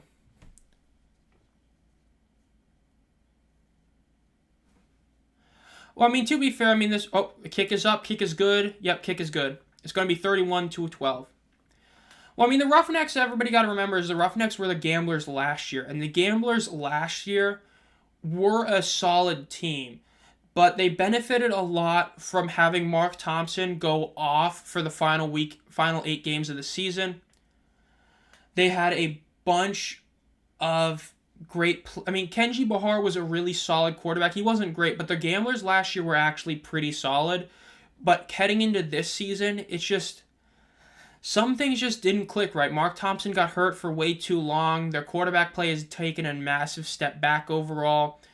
So, I mean, the Gamblers, who are the Roughnecks this year, it's just they're not the same team, naturally. They literally aren't the same team, but figuratively, they're also just a worse team. So, yeah. The Panthers, they already proved it against the Stallions one time. They could pull off an upset against the Stallions. When your team is built on defense, if your defense can stop Adrian Martinez, they could pull it off. I don't think so. I would love to see it personally, but I don't think they will, but they could. I talk too much trash on my own team.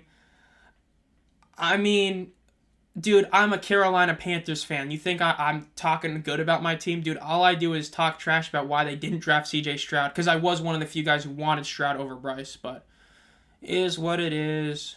Don't get why we traded up for 1 pick to draft a wide receiver in the most wide receiver heavy draft we've seen in years, so I do agree a bit. The Roughnecks last year benefited from playing in a really bad XFL division where you had teams like the Brahmas, the Renegades pre-Luis Perez, and you also had the really, really bad Guardians as well. Like, I know the Guardians had a couple great weeks with Quentin Dormade, but overall it was a very poor division. And so even though they were like 6-4, I believe there's a final record. It might have been 7-3. I'm pretty sure they lost all three. Let me pull that up. I want to be correct about this. I believe the Roughnecks were winless against the good teams in the league last year. Let's see. The Roughnecks finished 7-3. They were 6-0 in their division. Their 3 losses came against the Defenders, Dragons, and Battlehawks. So the 3 best teams in the XFL. So yes, I do agree. The Roughnecks were a bit overrated last year. The real Roughnecks were overrated last year. They were still good, but they were clearly not as good as the Renegades once they got Perez, and they weren't as good as the top teams in the league. They benefited from the conference they were in. So I think that people are saying how the team is so much worse this year. That's a bit far-fetched. The team wasn't necessarily that great last year. They benefited from playing a bunch of bad teams. Dude, the Battlehawks versus Panthers championship game would go hard, dude. Battlehawks fans would be fuming. The fact that they lost that game to a last-second field goal, that'd be hilarious. In terms of the Roughnecks, I've talked about it before. If you wanted to keep the Gamblers players, keep them as the Gamblers. Instead, you change them to the Roughnecks. You created a bunch of confusion to where a bunch of people still legitimately think that the Roughnecks are the same team as last year. So if you're going to keep the Gamblers team, like roster and all that, keep them the Gamblers. Instead, they confused everybody, pissed off both Gamblers and Roughnecks fans, and that's a huge reason why their attendance is so bad. Birmingham hands off the ball. Birmingham gets about a 3-yard gain, first down at the 30. So they should have just kept them as the Gamblers. There's no reason to change it unless you were going to keep the Roughnecks. They failed that. Bad. It is what it is.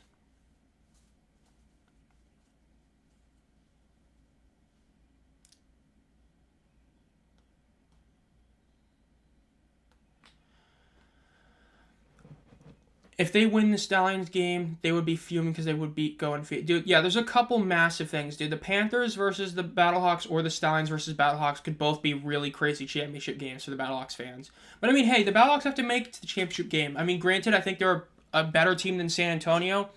But San Antonio, man, they still could pull it off. Yeah, another injury, but it looks like it's more of a cramp injury. At least that's what it appeared to be, which is... still sucks, but it looks okay. If Memphis can't beat Arlington, I'm gonna be sad, dude. I'm worried, honestly. If you're a Memphis fan, I'm worried. Arlington has overall been a solid team. It really has. Like, they're losing games, but they're losing games close. They're losing tight games, so it's worrying. Hopefully, things go well for you Memphis fans, but it's all looking pretty bad. All I would say is hope that the attendance does not hit this bad again. Hope that the UFL takes the common sense approach and keeps the team in Memphis. We'll see. I mean, it is what it is, right? We'll see. All you can do is hope. I mean, dude, the Showboats are just some sort of team right there. I agree. Unless Arlington gets hammered tomorrow, I think Arlington probably wins. True. I mean, it doesn't even matter who the Battlehawks play. I mean, if the Battlehawks make it to the championship game, it's going to be insane. You're going to sell out. I mean, I've talked about it with other people. If the Battlehawks make it to the championship game in St. Louis, that game is going to have over 60,000 people there. I genuinely, in my heart, I believe that. I'm never a guy to overrate attendance of potential, but that one, it's going to be 60K plus if they make it to the title game. That'd be huge for the league. The league is hoping St. Louis makes it there. Will they? We'll see. But from what I understand, even if they don't, they'll still probably have a bunch of people there. But I think there's a good shot they make it there. Yeah, Coach Flip was a massive upgrade over Haley. But the thing with the Showboats, right, they had that awful start, but then they got in that good win streak. They were able to ride that Cole Kelly playing good enough. And the thing is that you also had it be where their running game overall was really solid. Their defense played in over its head for a while. But with the issue this year is that your offensive line just isn't working. On paper, it's elite. But what it's actually been is pretty poor. I mean, Jerron Jones has been a massive disappointment this season. So have a few other guys. And the defense, I believe it was an overrated unit last year. It was good, like, kind of statistically, but it wasn't really that great a unit. Yeah, dude, the Derek Dillon cut has aged like milk, bro. I mean, a massive player on special teams. Getting rid of him made no sense. Really bad. I mean, yeah, I agree. Is they do not want San Antonio Birmingham fans raiding their stadium. True, dude. That's 100% true.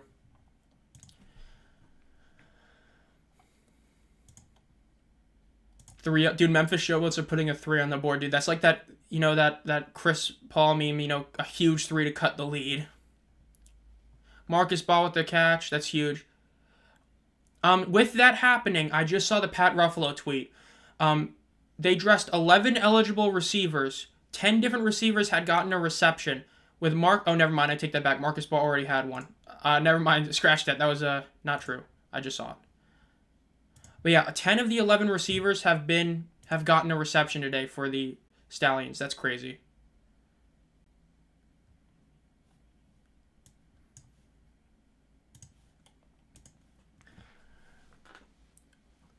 And now within 3 scores. True. Duck. Gotta love it. Yeah, dude, Martinez has been proving that he can throw the ball. I mean, this is what I'm saying. I mean, Martinez can run, but he's a great thrower. He's very underrated. He is a better quarterback than Corral. No offense to Corral. Corral would start in a few other teams, but Martinez is just that guy. And there he goes. He runs just a yard out of bounds. That's a smart play. Just get out of bounds, gain a yard. At this point, the Stallions might as well put in Jamar, dude. True, why not? Just let him get some reps in. I mean, honestly, he might play in Week 10. Why not? They might put in Jamar just to let him play a game in Week 10 when the Stallions have already, clinched their playoff berth and their 1 seed potentially. And just say, why not? All I can think about is that CBS commentator that got super hyped up every time the Dolphins scored in the 72 victory. Dude, I hate the fact that I didn't see that game live. I kept up with it, but I hate the fact that I didn't watch it. That was awful. And he scores again. Let's see. Martinez drops back to throw. It's 2nd and 9. He throws the ball deep left field, and it's out of bounds. Week 10 is Battlehawks versus San Antonio at the Battle Dome. Also, if the Brahmas get the 1 seed, they play at Battle Dome again. Yeah, dude, that would go... Both those games would go crazy. If that matters for who gets home field advantage in the playoff game, that's going to be huge. I mean, we could potentially have 7 home games for the Battlehawks. Dude, blowouts are fun. I mean, there's certain blowouts like the Roughnecks one last week, which isn't fun. This is fun. I mean, come on. Because I was at Arrowhead for Week 3 last season. Dude, I want to go to the NFL game. I was going to go to the Panthers-Falcons game last year because I am a Cincinnati fan, Desmond Ridder. But it had the rain. It was at a bad time. Deep shot, almost intercepted, incomplete. They're probably going to kick a field goal. Yeah, the Battlehawks getting 3 straight home games would go crazy, and I bet that each attendance would get higher and higher. It'd be like 35, 40, 60, or maybe even 45, dude. That'd be crazy. At 4th and 9, I'd kick it here. Probably. Ahmed's got an insane leg. I mean, he might not be Bates insane, but he's insane. Yeah, they are going to kick it. Dude, I know, dude, the rain was horrid. That's why, that was the end-all, be-all reason why I didn't go, because I could have forced my way to go there, but with the rain, I was like, nah, and then it was, bad. I mean, dude, I think that game had less attendance than this game did. Ahmed's kick is wide right, incomplete, or not good. No good. Let me pull it up. I want to know. UFL number is true. Yeah, it was incomplete, yeah. I mean, not incomplete. Bro, no good. I don't know what I just said. Yeah, the Stallions could... I mean, the Battlehawks could get the ones... the Brahmas could get the 1 seed, which would be bad. Panthers versus Falcons attendance.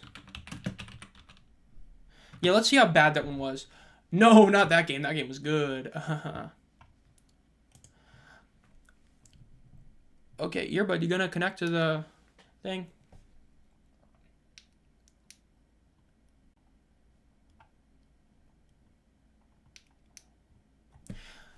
Dude, I hate whenever... Dude, this is one thing I hate about Microsoft Edge, dude. You ask it a simple question and it just doesn't give you anything you want.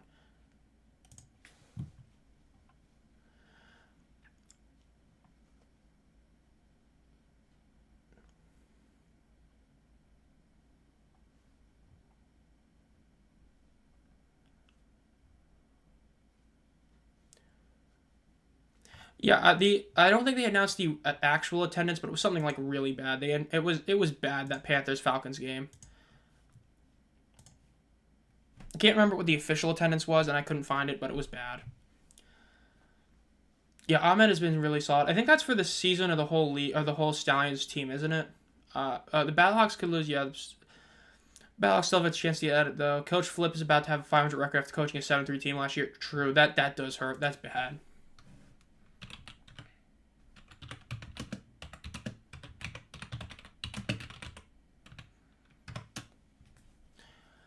Okay, it would be the reported attendance for the Falcons Panthers game last year. If you know, you know, was reported attendance was 5,200 fans. So yes, worse than this Showboats game. Yikes. Aguilar just hasn't signed anywhere. I mean, he never signed. It's just he just didn't sign anywhere. I mean, it's kind of shocking that he didn't, but yeah, he didn't. This Memphis team will not win again this season. I hate to say it, but I agree. Dude, that Panthers-Falcons game was a rough watch, dude. I was furious because I wanted the Panthers to lose just so I could see Ritter win, and then the defense, I hated watching it. I regret watching that game. But yeah, the Memphis Showboats not winning a game this season, I would take that potentially. I mean, it's just, I don't see them beating Arlington. I just don't.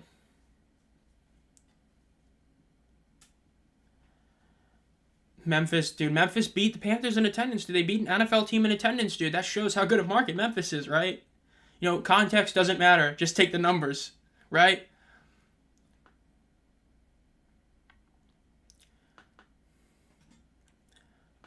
What did I just hear Adrian Martinez say?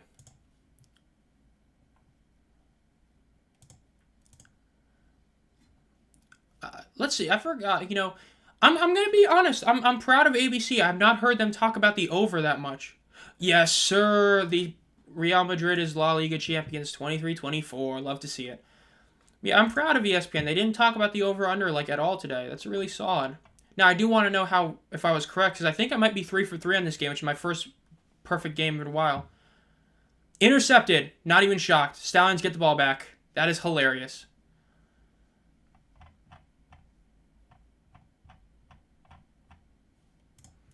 Let's see. My original. Let's see how close I was to this game. Oh, guys, this is a bit scary. My prediction for this game was 40-18 Birmingham win. Birmingham could put up, if they score a touchdown here, they could make it almost 40, and the over-under was 43 was when I made this. But yeah, let's just say that if any sort of score here, I'm perfect on that game, which would be huge. I've not been perfect on a game prediction in a while, so I will gladly take that. I just knew Birmingham was going to cover. I knew it. They're just such a better team. I'm sorry, G-Man. I know we're all kind of bullying you, but it's true. Dude, the ESPN commentators on a Gamblers game would go incredible. I would pay money to see that. That'd be hilarious. Bro, the Memphis attendance about to be in the hundreds, maybe even zero if they don't win again. Hey, no, just sell tickets for like $5 or something. Do a buy one get one free at $5. Maybe a few people will show up.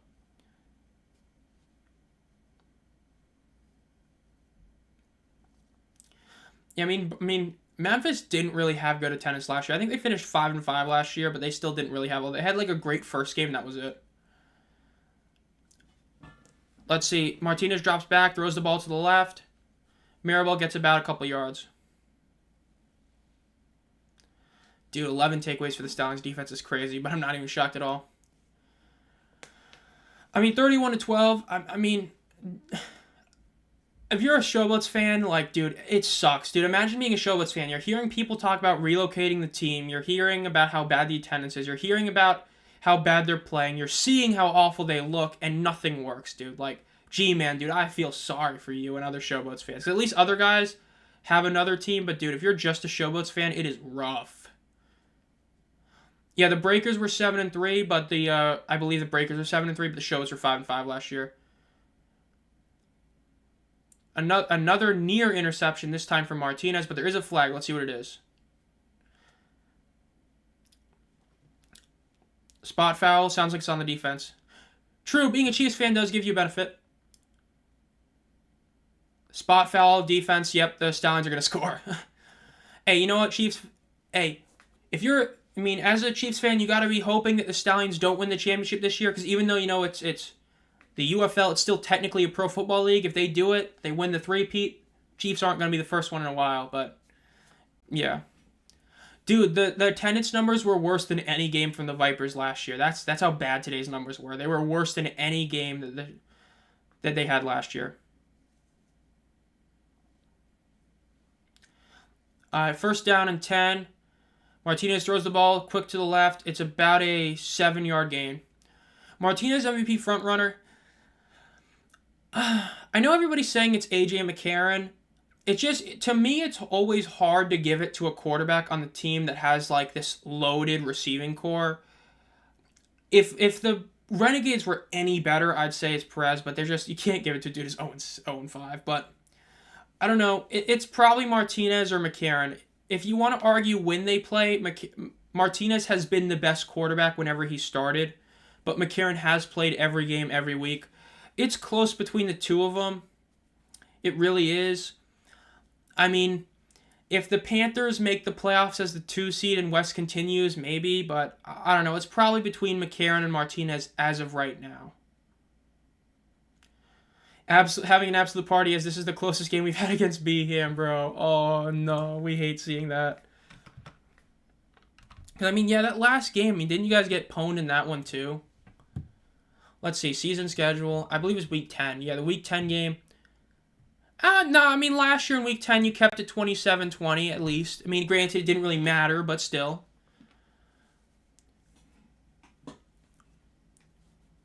Let's see.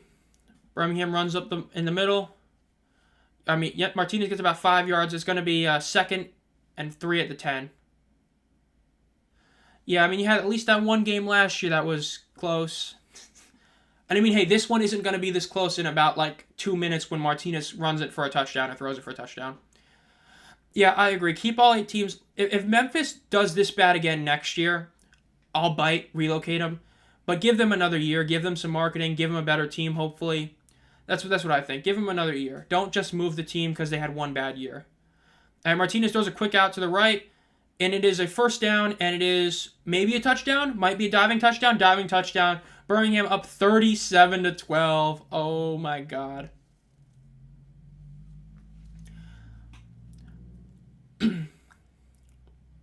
Yeah, you were 5-4. I think you needed like everything to go right, and you also needed to like win in the point differential as well. I think you guys needed a point differential to make it in, and just nothing worked.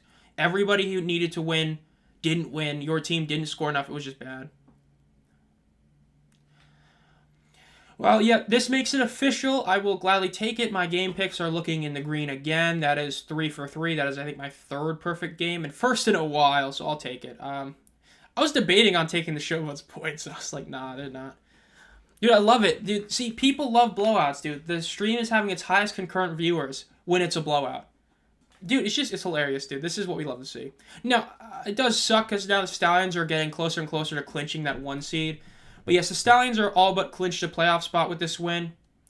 Speaking of which, they just got 2-point conversion. It's 39-12 now, so yikes. Thomas gets another one, but yeah, this is bad. This is a bad game right now for the Showboats. Again, I'm sorry, I get they're winless. Dude, the Renegades are a better team than the Showboats. The Showboats are the worst team in the league. I love the guys on their team, dude. Some of them are so good, but yeah. Dude, no, this is the Jordan Thomas breakout game. Yeah, Michael is exactly right. This is the blowout game. I mean, the breakout game. Thomas has been a monster. That insane reception with the one hand, and he's had multiple of these. He's breaking out. Showboats looking like the US's main. Oh my God, dude, this is hilarious. This is hilarity. I mean, this is a real blowout. Like the Battlehawks defenders wasn't a real blowout, right? It was close for 3 quarters. This is a real blowout. This is a game that basically was not close even at like half. It was already pretty much over, and it's just gotten worse. Birmingham is now 8 of 15 in 2-point attempts. That's what we love to see. Yeah, dude, the Showboats, the boat is officially sinking. Now, they're still not eliminated yet, and there's still a, I mean, hey, you're staying, there's still a chance. The Showboats are still technically alive in the playoff race. They just need to win out and have Michigan lose out, basically, but still alive. They still can make it. So, hey, G-Man, they're still alive. They're probably not going to make it, but they're still alive.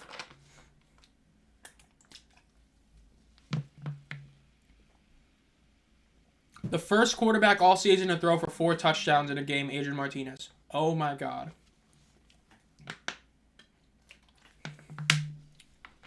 Bro, Mike, that was such a low blow. I love it. Maybe not as many fans because the Titanic had more people. If Alive was hooked up to 20 ventilators. Yeah, I mean, hey, it's still alive. Still could. You just need everything to go right, but...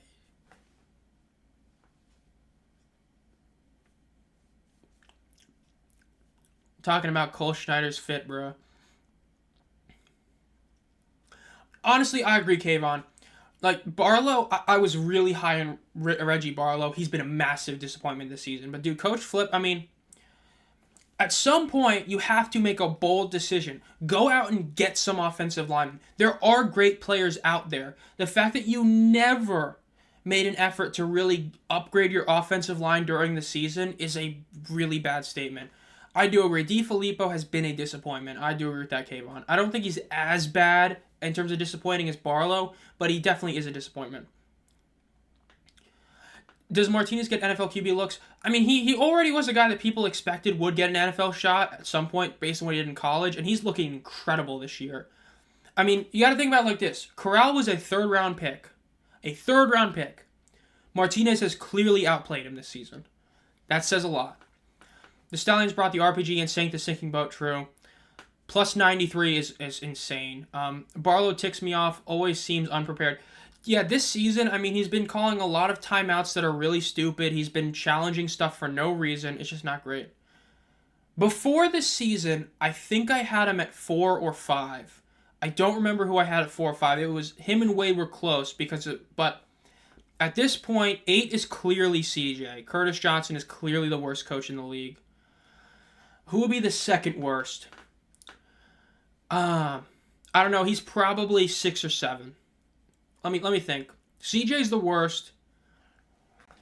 Because, like, with Becht, I think that a lot of it with Becht is that he has such a great team. I think that he's definitely better than I thought he was as a coach, but I still don't think he's an elite coach. I think it's more of he has just this insane roster. And then with Stoops, it's I don't know. I'd say he's definitely bottom 3 at this point. Flip is definitely bottom 3. He's not bottom, but he's bottom 3. Because Coach CJ is... I knew that was coming. I knew that comment was coming. Best offense in the league. I knew that was coming. Yeah, CJ is the worst, but I'd say you can argue DeFilippo 7 or 6. I think you can make a very good case. But when you look at like Stoops, Barlow, and DeFilippo, they're all pretty close. They all really are close. But at least with Stoops, he's keeping games close. His teams are close. Look, Anthony Becht is a bit overrated, but I'm coming around to seeing what he does do well. I'd say Becht is probably 4. Yes, I know I'm going to get a ton of hate, but some will say it's a bit biased to this team. I'd put Mike Nolan ahead of him. I'd put Wade Phillips above him, Skip Holtz above him. I'd say Becht is 4. And then I'd say 5 to 7 is Barlow, DeFilippo, and Stoops in no particular order. You could make a very good argument anyway. I agree. That's a great comparison. The Dan Campbell. He's a great motivator. He gets the fans riled up. He gets his team riled up. I agree. So, wow, they scored! Boys, they cut it. They cut it. Dude, the Showboats are making this a game. They're only down by 21 points now. Only down by 21 points with 3 minutes left. Let's go. It's a game, boys. It's a game. It's a game, ladies and gentlemen. A huge touchdown to cut the score down to 21. Oh my God. Yeah, but that's what I would say. I'd say top 2 coaches in the league. Skip Holtz 1, Wade Phillips 2, 3 Nolan, 4 Becht, 5, 6, and 7 really close between the 3 of them, between Barlow, Stoops, and DeFilippo. And then 8th is best offense in the league, CJ Curtis Johnson. That's what I would say. That'd be my coach rankings. 5 to 7, don't know. 8, do know. Top 4, do know. I could see an argument for Becht at 3, but I'd put him at 4. I think that what Mike Nolan's done with that defense again and again is incredible. All right, T-Will goes for the 3-point attempt. Please don't make this. Please don't make this. Damn it. Dude, if he didn't make that, I'd have gotten that team score predict. I predicted the Showboats would put up 18 points. You know what? I'll take it. I'll take being 3 for 3 in the picks. It is what it is. It is 39-21. They're going to go for the 4th and 12 here. Let's see. It is still perfect. It is 3 for 3 this season. Does it hit 4 for 4? Let's find out. This is big. Let's see what happens. Phone is almost dead. Do not care. This is big. If this fails, then, hey, it's not perfect, but I expect this to work. I do. Oh, my shirt. Okay. So let's see what happens here. This is big.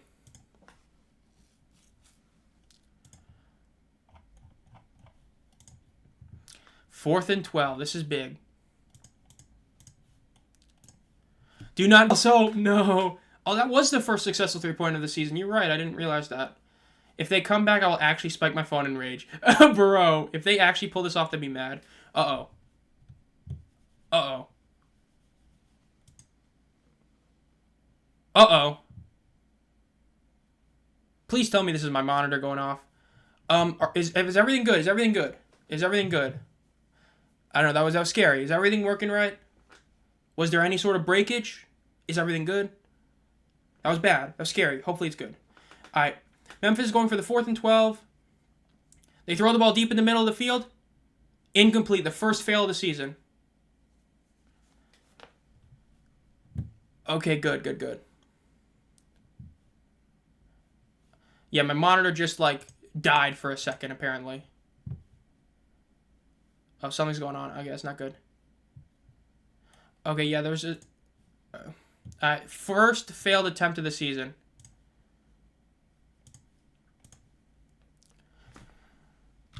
That was the first failed three-point of the season. First failed 4th and 12 this season.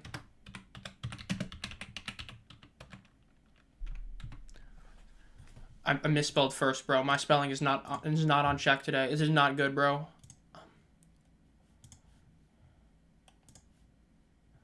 Alright, we see you now. Okay, good. Yeah, my monitor and just the whole thing just crashed for like a second. I'm glad it didn't stop the stream just with something bad. Okay, good. Okay. They still have to, okay, bro, announcers, I get it. They could have. If they completed it, it would have worked, but it didn't. It's not working. It's over. It's over. Okay, the 4th and 12 can be stopped. It still is a 75 completion percentage, which is still way too high, but still. Leave it to Memphis. Okay, I agree, though. Of course, Memphis is going to be the first one to fail it. But I still think they need to change it. I mean, he dropped it. He did catch it almost. It could have worked. So, yes. I'm just saying, I still think they need to move it back to the 15. I think it was better at 15, but hey, you know what? It can fail. We'll take it. Absolute cinema. This is something else. 39-21. That's bad. 18-point difference with 2 minutes left, though. Yeah, I mean, I think Birmingham probably scores it again. I don't know. I feel like this is just it. Alright, for those of you who are new here, make sure to like the video, or like the live stream, and subscribe to the channel if you're new. As I said before, for those of you who weren't here, I am planning on doing 5 videos this upcoming week, as well as the short. 2 of them are on expansion, everybody's favorite and least favorite topic, so be ready for that. Hopefully people don't get upset at 2 expansion videos, but let's go. That's right, the Battlehawks game just started. Yeah, once this is over, I gotta put it on, yeah, so... I guess if you guys are watching this on a TV and then watching this on a phone or something, just put that game on and I'll just let you know how funny the Stallions game ends. Because, I mean, it's going to end in hilarity. It's just how hilarity is what we're going to see. I mean, this is bad. This is a bad game. This really is. The Stallions are just pwning them. Not done yet. Dude, ain't no way. The Showboats just tweeted that out. Not done yet. Okay. Yeah, you're not done yet. Not done letting the defense allow points. Okay, sure. I think it's over. I agree. I think it's over, too. I don't see them winning this. It's only a 2-score game.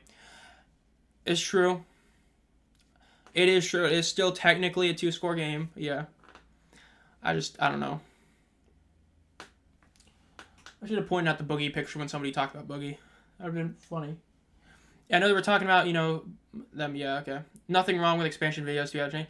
Yeah, it's a lot of it's mainly because of yeah, not done yet. A lot of it's because of that UFL News Hub article, right? Because they put it out. You have a bunch of people talking about it, especially on Reddit. I know it was like a very interactive post, but again, and I know like the comeback period tried to make it out to be this like super important, article, and it's like again, Pro Football Newsroom hasn't talked about it. I don't think the league is forced to expand, and I don't think they're going to relocate teams. I'll talk about why they at least shouldn't, and then 2026 is a legit expansion time. So yeah, I'll talk about both those during that video, or during those videos, I should say, which I'm going to be working on one of them tonight so I can have it done for Monday tomorrow, so I don't have to work on it Monday, so I can work on the Power Rankings video, because as you guys can probably imagine, yeah, this past week it took a lot out of me. I mean, the stream I did was Sunday, right? Correct, guys? I did the last stream on Sunday. So within a week time frame, I've done 2 live streams, a short, like 2 community posts or 3, and like a video on Monday, Tuesday, Wednesday, Thursday, Friday, 2 of them. I did 6 videos, 2 live streams, 2 posts, maybe 3, and a short all in 1 week, which was a lot. And I'm almost doing it again. It's gonna suck, but it's gonna be fun. It is what it is. Stallions could beat the NFL Panthers. People are going to say it's impossible. This Stallions team could have beat last year's Panthers. It really could. I mean, dude, the Panthers, as somebody who watched the Panthers almost every week, oh my God, we were terrible. Like, dude, everything just didn't work.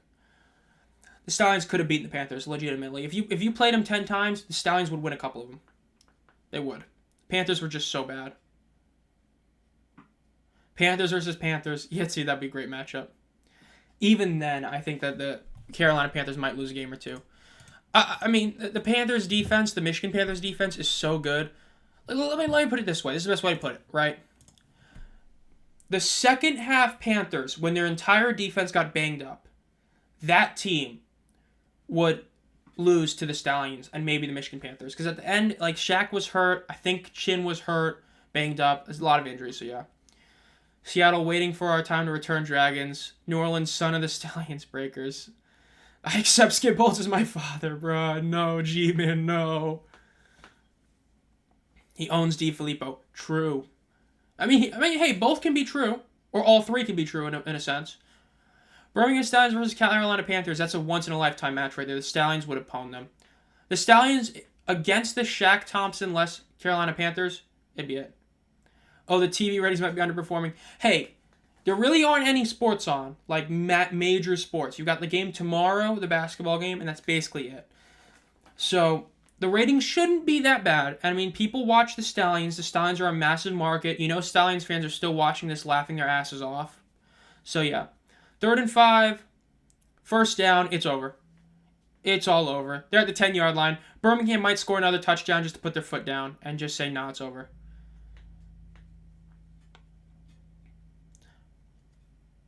The Matt Corral revenge game, bro. Bro, yeah, Memphis is not doing great. Come on. It'd be so funny. Please score again. It'd be so funny. Come on, Birmingham. You can do it. Score again. 1 more touchdown. That's all we're asking. This has been my favorite coaching job thus far, Skip Holtz. If I had lost 3 games in 2.5 seasons, it'd probably be my favorite coaching job as well. I mean, I'm not saying I disagree. I think he's lying, but I'm just saying, if I could do anything I wanted, play any quarterback I wanted, and still win, I'd be having a fun time. Spare me. Oh my God. Let's see. It's 1st and goal. They're like at the 10-yard line. Let's see. I mean, that's what they did against the Showboats last year, 42-2. I mean, let's see.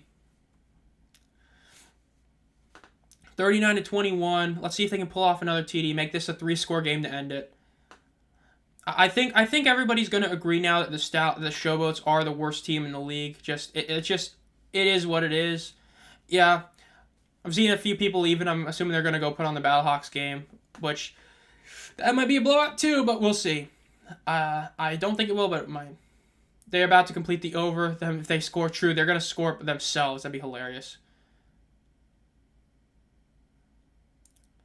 Yeah, let's see what happens here. This is a big play right here. This is probably the play of the game right here. I mean, this is your chance to score the over by yourself. I mean, no, they're just kneeling it out. Okay. They decided to kneel it out. Game's over. 39-21 is the final score. I think we need to put this image back on screen. Showboats, what happened? I mean, yeah, that is... My high school football team would play better. I mean, this basically summarizes this game, right? The Stallions are now 13 straight wins. Going off to last week. All right, so thank you all who are here for the whole stream, those who came in and all that. If you're new here, make sure to like the stream and subscribe to the channel. If you've been a fan for a while, think about becoming a channel member. You get a bunch of exclusive perks. It's as little as 99 cents a month, including a video every month. And, I mean, I wasn't planning on doing these weekly, but at this point, I might do it weekly until the playoffs, and then when the playoffs happen, I probably won't, but I might do one playoff game. Maybe I might do the UFL Conference Championship game. But yeah, I mean, what do you mean what happened? Yeah, the Showboats just got beat. I bet against my own team. I'm watching the Battlehawks, yeah. All of you enjoy the next game, and I know I will. Hopefully it's a closer game than this one. Hopefully the Roughnecks D-line does its job and all that. Again, this has been Zomb Phox, and as always, be on the lookout. Monday, I have an expansion video coming out. Tuesday, power rankings. Wednesday, week review. Thursday, another expansion video. Friday, and then also my Fox Super 6 picks. And then Friday, of course, my game picks. So, UFL Tank Bowl 2, yeah, that might be coming up soon, that's true. Memphis versus Arlington, that's going to be the next Tank Bowl, I agree. Thank you for calling that out. I actually didn't realize that. That is going to be another Tank Bowl. That'll be fun to watch. Yeah, the Showboats just somehow keep getting worse and worse and worse and worse and worse. It's crazy, but it is just what's been happening. So, yeah, I hope you all have enjoyed this. I mean, it's the third one that we've done now. Again, I'm getting better with OBS and understanding what to do. I know, I actually have multiple browser stuff set up, so everything is going pretty good. Roughnecks game just started, it seems like. So I'll be heading off and signing out. Again, thank you all for watching. Make sure to subscribe and like if you're new here. And as always, guys, have a great night. Now let me figure out how to end the stream.